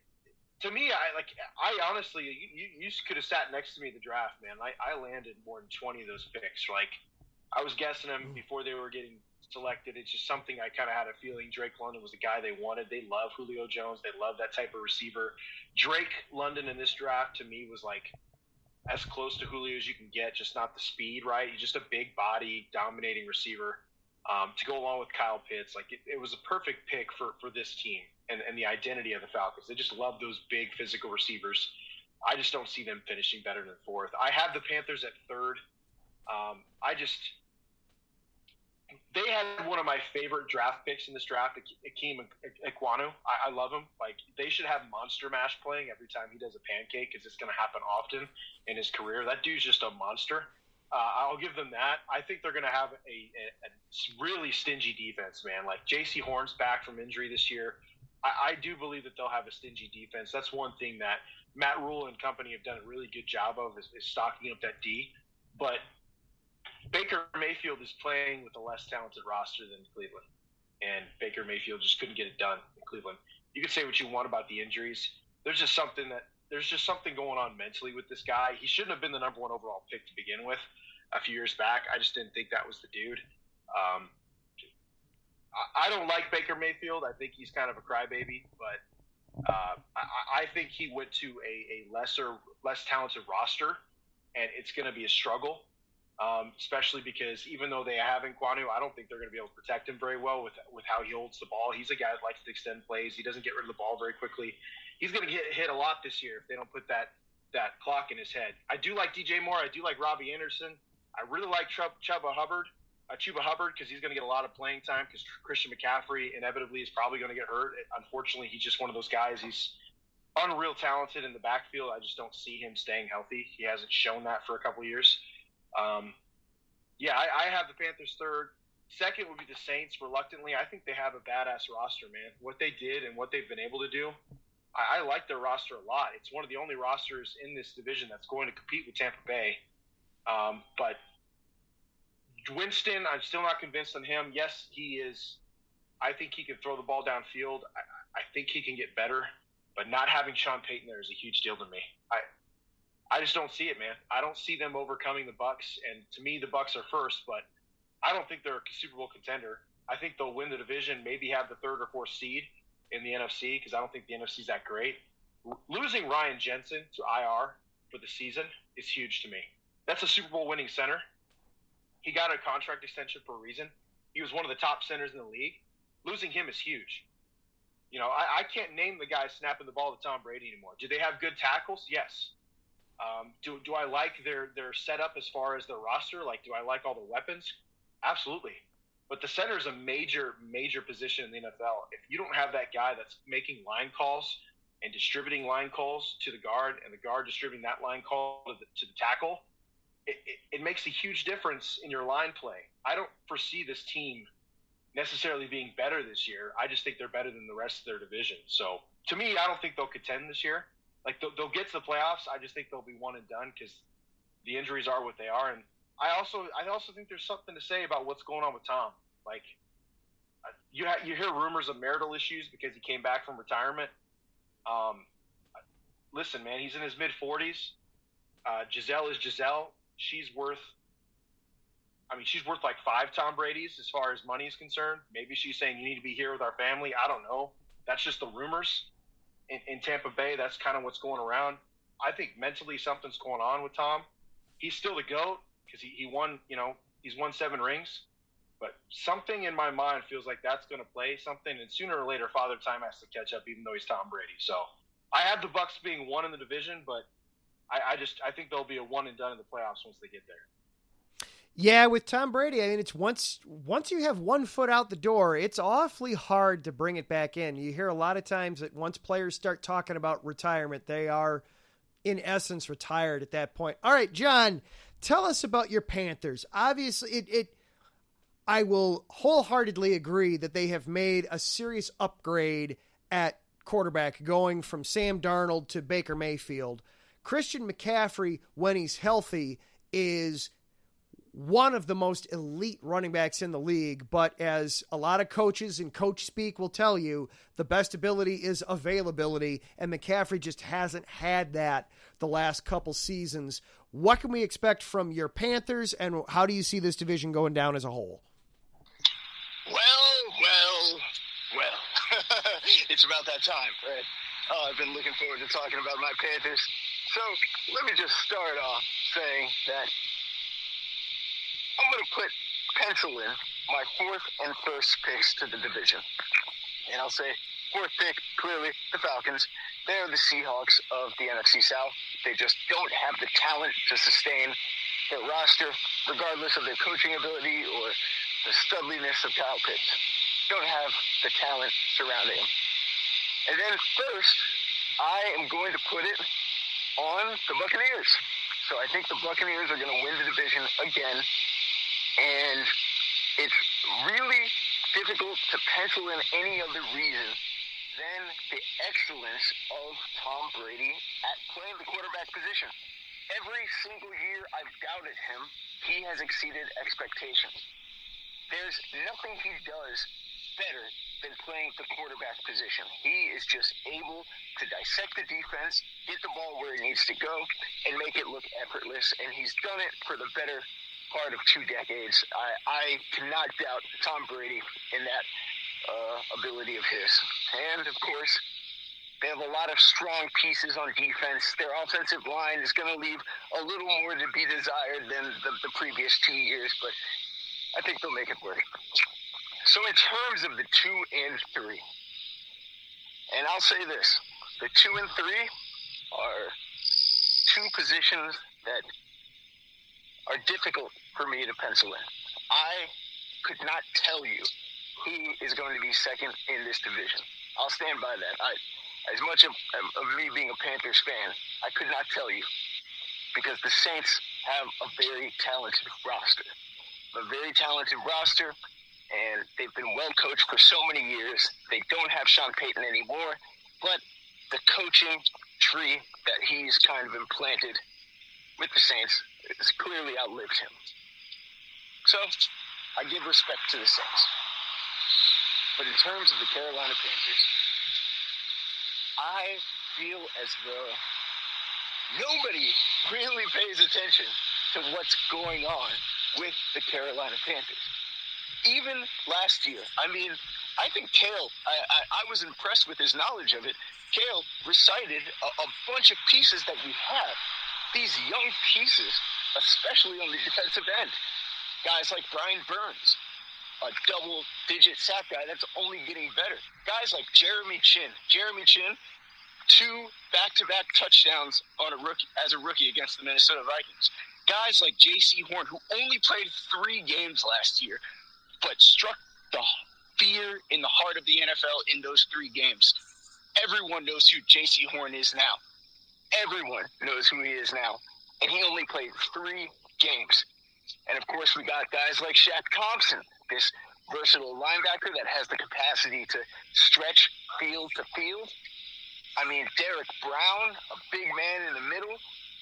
And young guys even that are now proving themselves, like C.J. Henderson, a young draft pick that came from the Jacksonville Jaguars, comes in and doesn't do amazingly at first, but near the end of the season, so looking like somebody that was drafted in the top 10 like he was.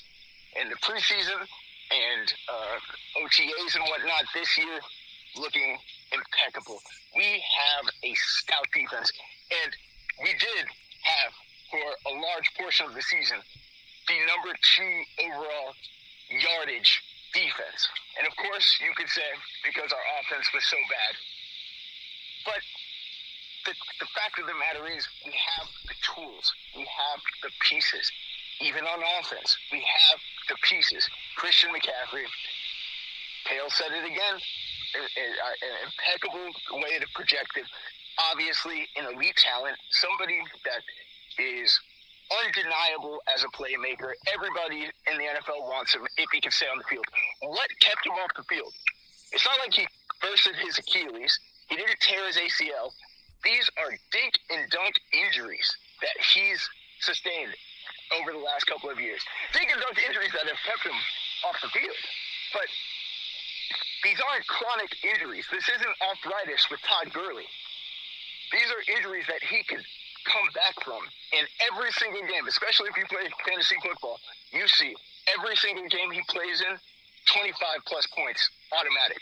25-plus points, automatic. He still has the same production despite any injuries. And he comes back from the injury and still plays. So I'm not afraid of Christian McCaffrey in terms of his loss of production if he can just stay on the field. That's a big if, but I'm not afraid of his injuries causing a decline. DJ Moore, somebody that is one of the best receivers in the NFL in terms of production with horrible quarterback play. One of only 2 receivers that have had 1,200 yards from scrimmage for 3 years in a row. And he did that with low touchdown output, yes, but that's because the Panthers have had low touchdown output. Somebody like Robbie Anderson, Shi Smith, Terrace Marshall Jr., the new guy that we just got from the Jacksonville Jaguars. I mean, we have so many pieces on this offense, and last year, the biggest problem that we had were our offensive line and our quarterback. That was what kept us from being productive in games. Our defense tried their damnedest to keep us in games. We couldn't do it because of our offensive line and our quarterback. Sam Darnold was having a buy one, get one free turnover sale every single game, and our offensive line wasn't helping. Our offensive line wasn't helping them. This year, we have, as Kayle had said, Ike Ekwonu, finally a stud left tackle. We have Taylor Moton still there. We have Bradley Bozeman, a new center from the Baltimore Ravens. We have Austin Corbett, a Super Bowl champion, starting right guard. And then at left guard, we have a rookie from last year that showed a lot of promise in Grady Christensen. This is not the same team. They're unrecognizable at the 2 biggest positions that we had weaknesses in.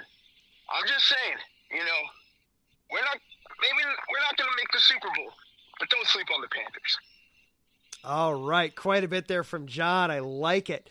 Ultimately, the way I look at the South as far as rankings, I agree with what a lot of you guys are saying. Falcons 4th. I have Panthers 3rd. Saints. The questions at quarterback and head coach for me, keep them at 2, and then I'll take Brady and the Bucs at 1. Interesting though that some thoughts that they may not make as deep of a run. All right, we're gonna go a little quick here because I'm seeing the time. Let's go through my division now, the NFC North.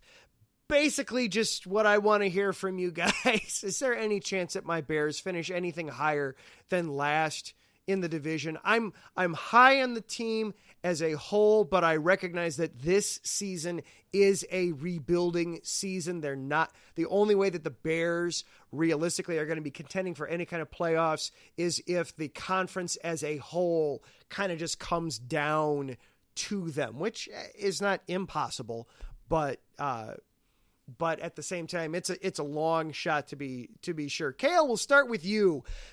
Take us through your thoughts on the NFC North. Well, to answer your first question, man, I don't see Justin Fields being on the field the whole year. To be respectful as I can. You're the host of the show, but I look at this offensive line. It's bad. You guys don't. When you look at the depth chart on ESPN or on NFL Network, like, you guys don't have even a right guard listed as a first string right now. Your Tevin Jenkins, the pick you guys had last year in the second round, who was a mauler. He's having behavioral issues. He's second string now behind Riley Reif, who's like 34 years old, and he's aged out. He was injured last year for the Bengals. Part of the reason why that offensive line didn't have a bookend tackle. Part of me, man, doesn't feel like Justin's going to see the entire season, and it's not his fault. I don't think he's going to get a fair shake in Chicago. I'm worried about it because if Justin gets injured early on in the season, because he's going to be a player that they want to get on the edge and have him run a little bit, you guys just don't have the line to protect him. Defensively, I think you guys regressed a little bit, losing Mack. I like Kyler Gordon a lot. I've been a big Kyler Gordon fan. I love Roquan Smith. There's no guarantee he'll even be on the roster, halfway through the season at this point. He doesn't seem happy with the Bears still. I like Nicholas Morrow. I thought he was a good signing from the Raiders. He's a solid guy. He had some health issues with the Raiders. I like Robert Quinn, but also he's aging. Again, I don't think your guys' roster is very good. And I think everybody in the NFC North got better. I think the Lions had an excellent draft. I think the Vikings had a solid draft, not great. They had probably the most picks next to the Ravens. They had the most picks, and I wouldn't say they got a ton of value, but I think they got better. And the Packers are what they are, man. As long as Aaron Rodgers is there, I don't really see anybody dethroning him as the division leader. And honestly, your guys' division isn't that great, so it wouldn't surprise me if they have the number one seed again. So right now, man, I'm sorry to say this. I have the Bears fourth because I just don't see Justin being on the field the whole year. I don't know if he's going to stay healthy. I hope he does, and I hope he balls out. I hope he throws for 4,000 yards and rushes for over 500 and is just dynamic. Darnell Mooney and Equanimeous St. Brown are the two guys that I see him throwing to, and that's just – that those guys are probably number two receivers in most rosters. The Vikings, you guys are going to think I'm crazy. I like the Vikings roster. Don't get me wrong. I think they're a good team, but I have them third. I think the Lions. I love Dan Campbell. I'm drinking the Kool-Aid in Detroit. I think that they had an excellent draft. I think that they have dogs on that team, and I think they have guys that are willing to get better. I like their corners. I like their defensive line. Like Michael Brockers and Aiden Hutchinson are going to tear stuff up if they stay healthy. I really, really like that. DeAndre Swift is really going to I think he balls out this year. Penei Sewell has been listed as the right tackle instead of the left because Taylor Decker. Dude, seriously, Frank Ragnow is an underrated center. To me, man, Jared Goff is that question mark, right? Can he play better than Kirk Cousins? And with Amon-Ra St. Brown and the new receiver there, I like DJ Chark. Then they drafted Williams out of Alabama. I don't know, man. I feel like the Lions could do it, dude. I really do. I think the Lions could step up and really shock some people this year. And I got them going second. Then I got the Packers one. I got the Packers one because Aaron Rodgers is still there. I like David Bakhtiari. I like Robert Tonyan. Sammy Watkins is a low-key underrated signing. Romeo Doubs, he's not getting talked about enough, dude. He was an excellent draft pick out of Nevada. I think he was an excellent player. You still have Aaron Jones and A.J. Dillon to tote the rock and keep Aaron Rodgers off the ground. Josh Myers and John Runyon, interior guys that I don't think get enough credit. And then that defense has gotten much better. I think they have one of the better secondaries in the league. So until that changes, I just don't see anybody in this division threatening the Packers right now. But I do see a big leap from the Detroit Lions because of their draft and the depth they have at weapons. So that's going to be my call out here.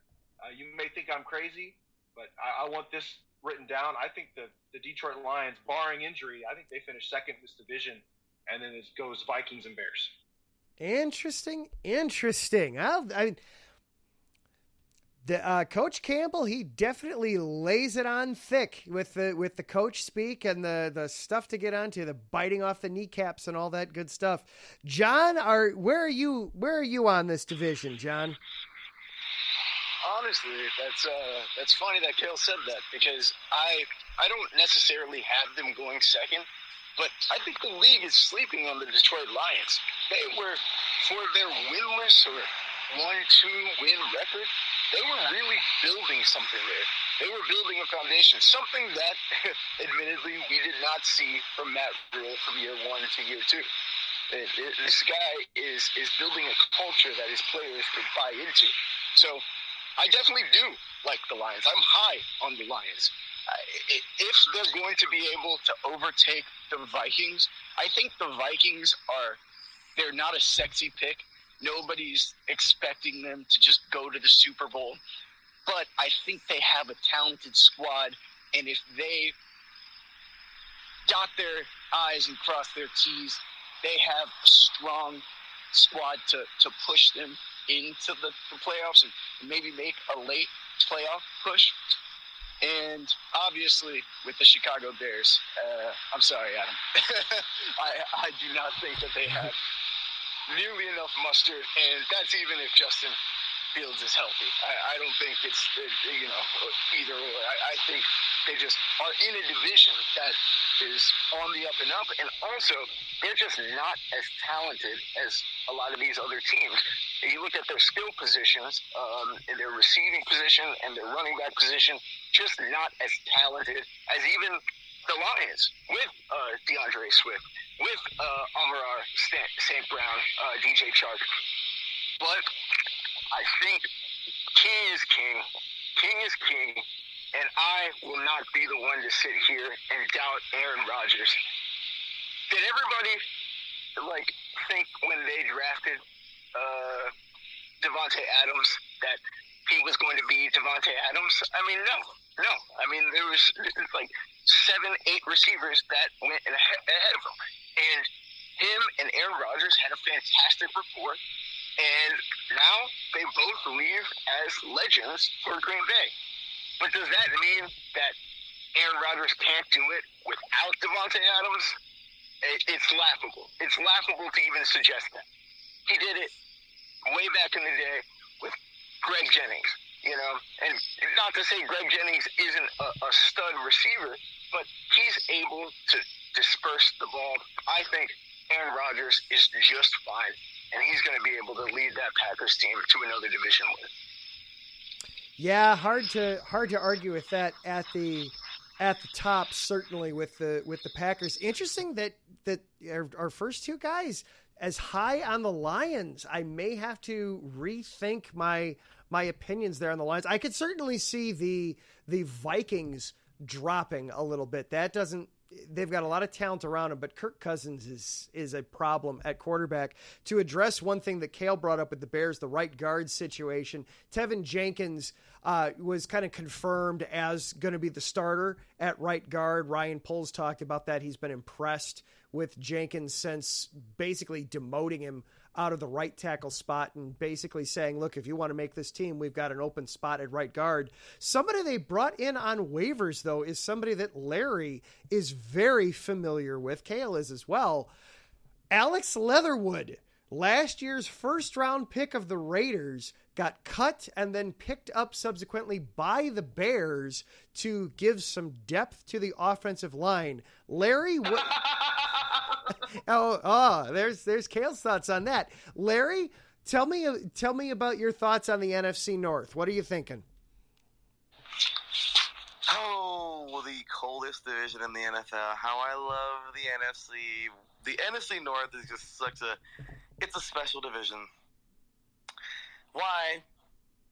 Because we're all waiting one day when Aaron Rodgers says that's a career, and then it's like all the teams are going to be equal. It's insane. It's like Dr. Robotnik beating him on Sonic, playing Sonic, and all the animals are free at the end of it all. The evil boss is gone and everybody's free. I hate to say it, but Aaron Rodgers is just that guy.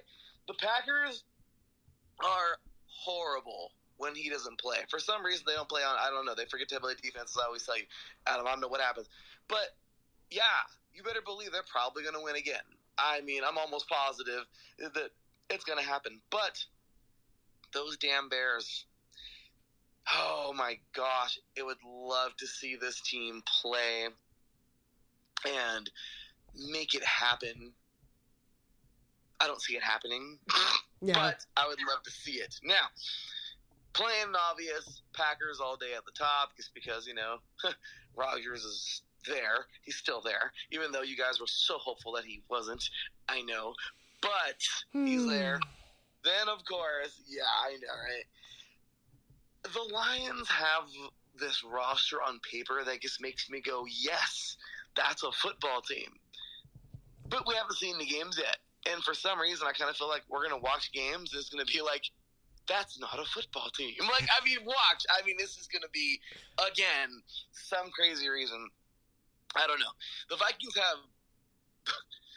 have gotten the car and put it in reverse, and they're still going. It's insane. Like, I mean, they were once a dominant defense, 7 years ago, and now they're, laughable. So, yeah, sign me up for the Bears being, the upset team to actually become maybe second if they fight like hell because Fields is there. I don't know.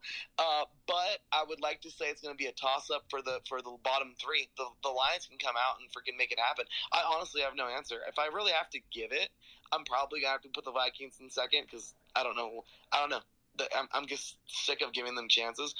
Bears maybe third and Lions maybe fourth. I don't know. We'll see. But at the end of the day, it's a toss-up for those bottom three. And one day when Rodgers calls it career, that magical day that Adam talked about on 3 and Out a couple months ago, well, then we're going to have something to play for there. Until then, that's pretty much my NFC North. There will be a party that day that Aaron Rodgers leaves. I thought that was going to be this offseason. I really did. All right, Teran, give us your quick on here on the NFC North. Then we will get a real quick wrap up from everybody here, and we'll call it a show because I know Teran has got set point coming up here real quick. Teran, you've been very generous in letting us go a little extra tonight. Tell us about the NFC North, Teran. Yeah, I still think it's Aaron Rodgers to lose. Nothing against the Bears, Lions, and Vikings, but I still think that it's going to be the Packers. Even without Devontae Adams, they still have Aaron Jones, and Aaron Rodgers is just phenomenal. He's probably going to be heavily missed by the Packers once he does retire. I hate to say this about the Bears, Adam, but I just don't see them getting out of fourth place. Maybe third, but the Vikings have drastically improved. I feel Kirk Cousins. I've always been a little bit of a feel sorry for guy when it comes to Kirk Cousins. I think he has some upside. Maybe it's just because I'm a big rah-rah guy, and I'm kind of big on rah-rah guys. You like that? Kirk Cousins can't. I'm sorry, what? You're saying you like that? Yeah, I like that. Sorry, it's a Kirk Cousins joke from 7 years ago. It's okay. Yeah, I know what you meant. I got the reference. But yes, I do like rah-rah types of guys, and I think Kirk Cousins, I feel, is serviceable. I don't think he's elite. I just think he's serviceable and decent. And I feel the Vikings, having gotten rid of Mike Zimmer, I feel they maybe can take the next biggest step. And then the Lions, I feel, have improved. And, I like Dan Campbell. At first, I thought he was a little out there, but, he really loves his guys. He really wants to die on the field for them. And I feel he's got the Lions heading in a correct direction. I think this Lions team can be something special in the near future. And who knows what they're going to do with Jared Goff by then. But right now, I feel the Lions are good as a third-place team. And then, obviously, the Vikings, I have the second. I feel the Vikings can make somewhat of a push for a wild card spot, but I don't think I could, really take that to the bank. I don't think I could say that with full confidence. I think they may make the wild card race close, but I just don't think they – I wouldn't say – I think it's just going to be close between them, the Niners, maybe the Cardinals, and a few other teams. But right now, I just have the Packers atop, and your Bears are unfortunately bringing up the rear. Sorry, buddy. It's kind of where I'm at with them for this year too. It's going to be a long season going in. There's going to be just different ways to evaluate the Bears because the wins just aren't going to be there because as you've all pointed out, and it's something that I have felt, but it's nice to know that there are other pairs of eyes that kind of see this too, that the roster's just not there to be truly competitive in the NFL this season with the Bears. So yeah, I see Bears 4. I still am going to go Lions 3 just because I have for so many years seen the Lions have a great roster and do so terribly little with it that I'll still put them 3rd. I'll put the Vikings 2nd, and then unfortunately the Packers just run away with the thing. Well, thank you guys for being here. I want to get a little bit more from each of you.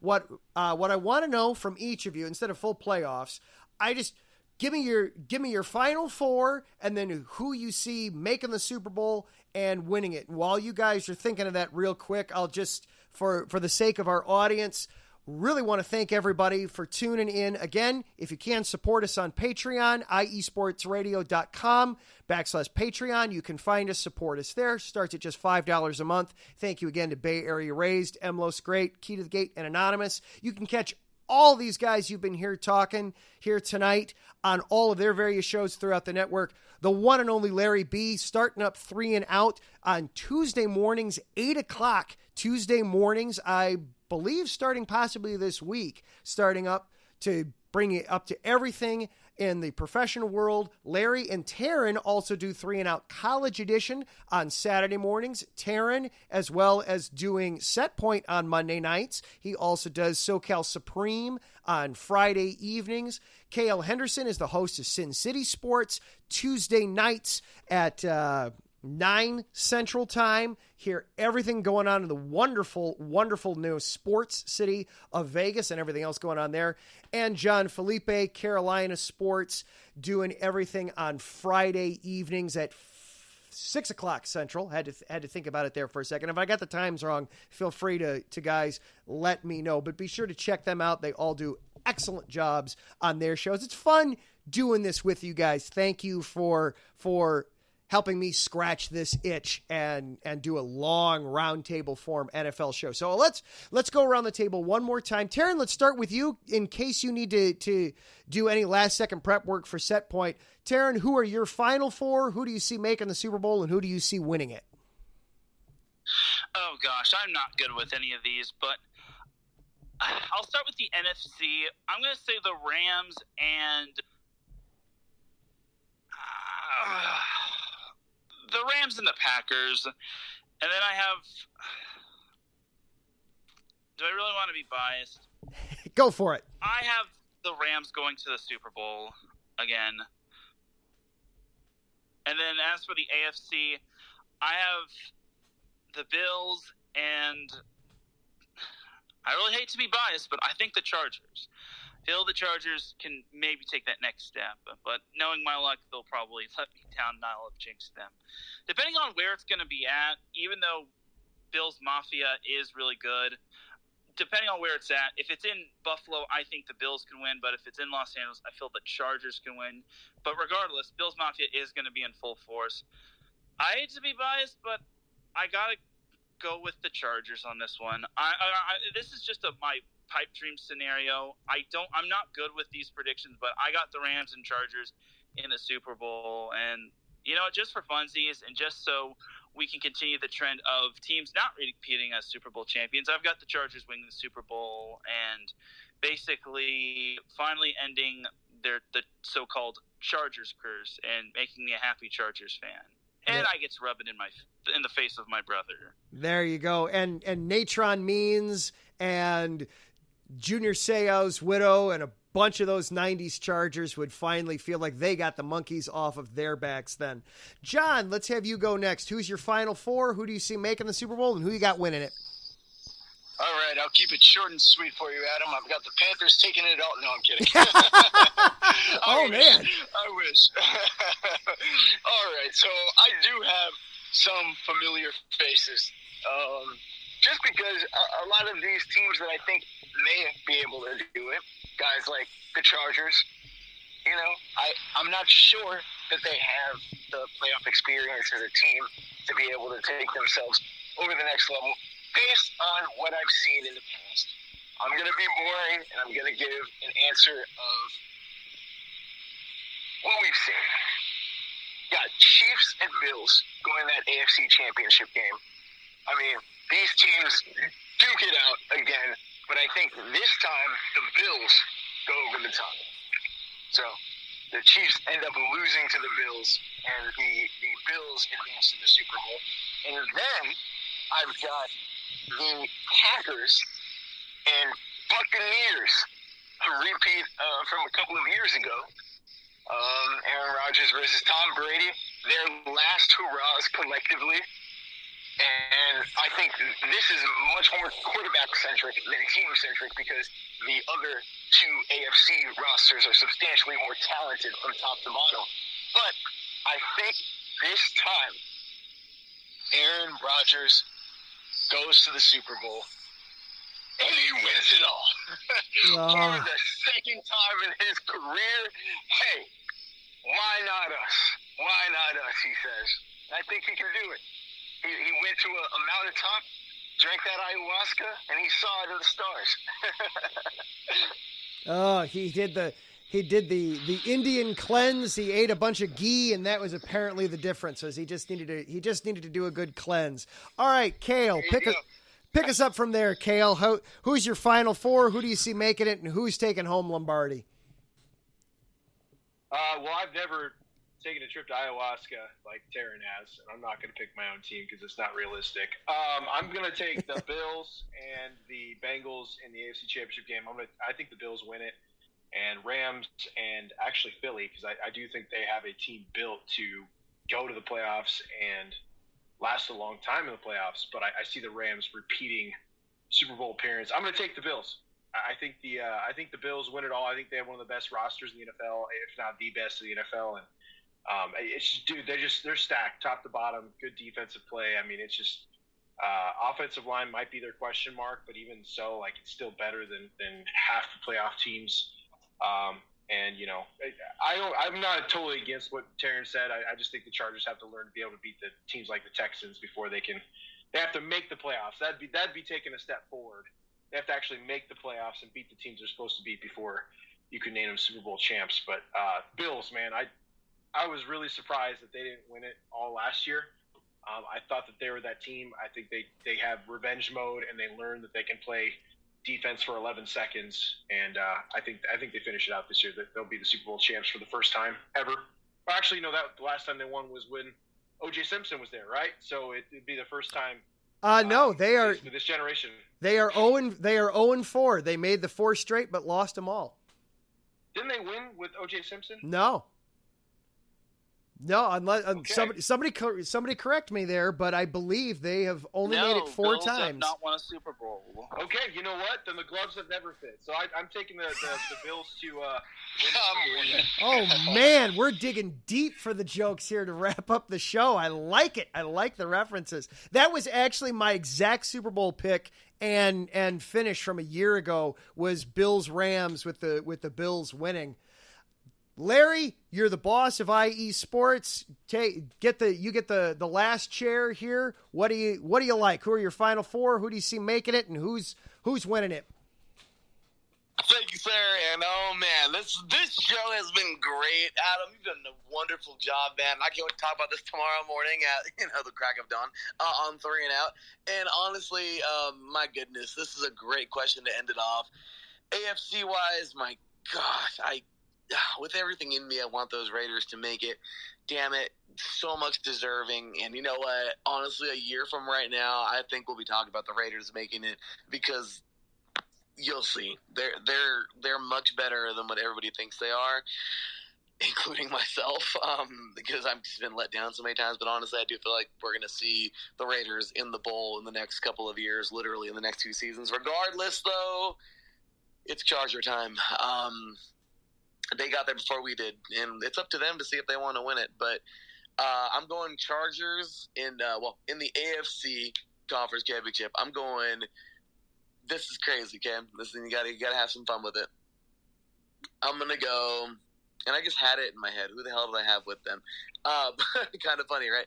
All right, I'm going to go Chargers in this one, and I'm going to go Bills as well because I feel like the Bills are damn good, but this is where they exit. I think the Chargers are going to head to the bowl to take on the winner of the Rams. That's right, I said it. The Rams and the Buccaneers. This might be Tom Brady's last hoorah, but we've all been saying that for the last 10 years. So, we'll see. But I'm going to go Rams. It's going to be an all-LA bowl in Arizona. And you know what? At that point in time, whoever wants it the most is going to win it. The Raider fan in me is saying go Rams, but just the football fan in me is going go Chargers, as much as I hate them. So that can be left up to interpretation. I would honestly say the Rams will probably end up winning that game.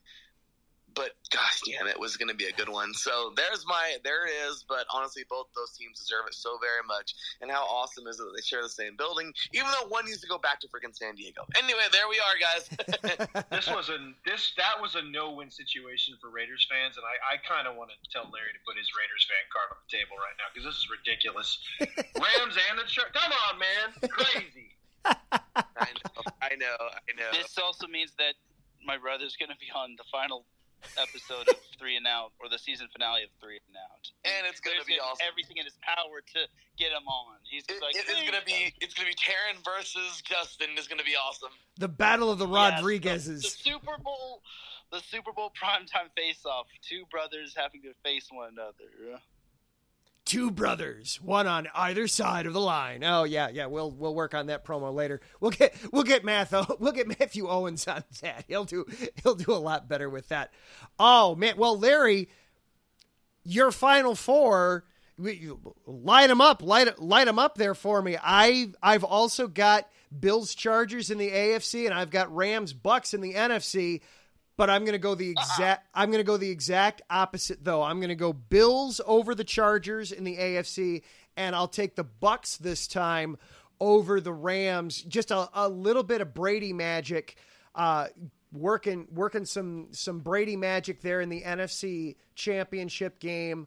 Plus, you get a lot of weapons there at his disposal. Guys like Mike Williams and Evans and guys like that at his disposal for him. So I'll take Bills and Bucks in the Super Bowl.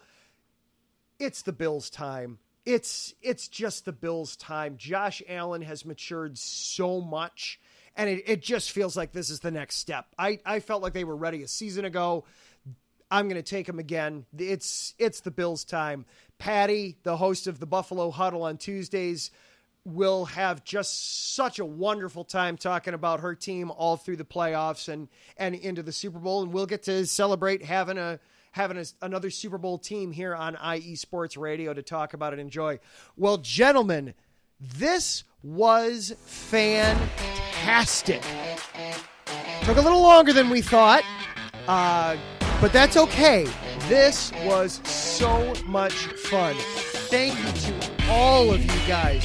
John in Carolina, Kayle for Las Vegas, Teran for SoCal, and Larry for just the czar of IE Sports Radio. Thank you guys for helping out and doing this with me. Mike and Davidson for hopping into the chat with us, spending a little bit of time there with us. A ton of fun there, getting a little bit of back and forth there as well. Finally, thank you to the listener who is just enjoying this wonderfulness that we were able to put on, this wonderful radio we were able to do for the last couple of hours. Thank you for taking time out of your day and your week to spend time with us. Coming up next, it is indeed going to be Teran Rodriguez on Set Point. Thank you again, Teran, for letting us jump into your space a little bit here. Really appreciate it. Hope you have an outstanding show. Next week, of course, we're going to be breaking down Bears-Niners. That's going to be top on the docket. But we're not done talking about the other sports, too. Didn't miss that over the weekend. Dylan Cease came 1 out away from a no-hitter for the Sox. Are they real? No. I refuse to believe that they're real. They're still not making the playoffs. But we got to talk about the Sox.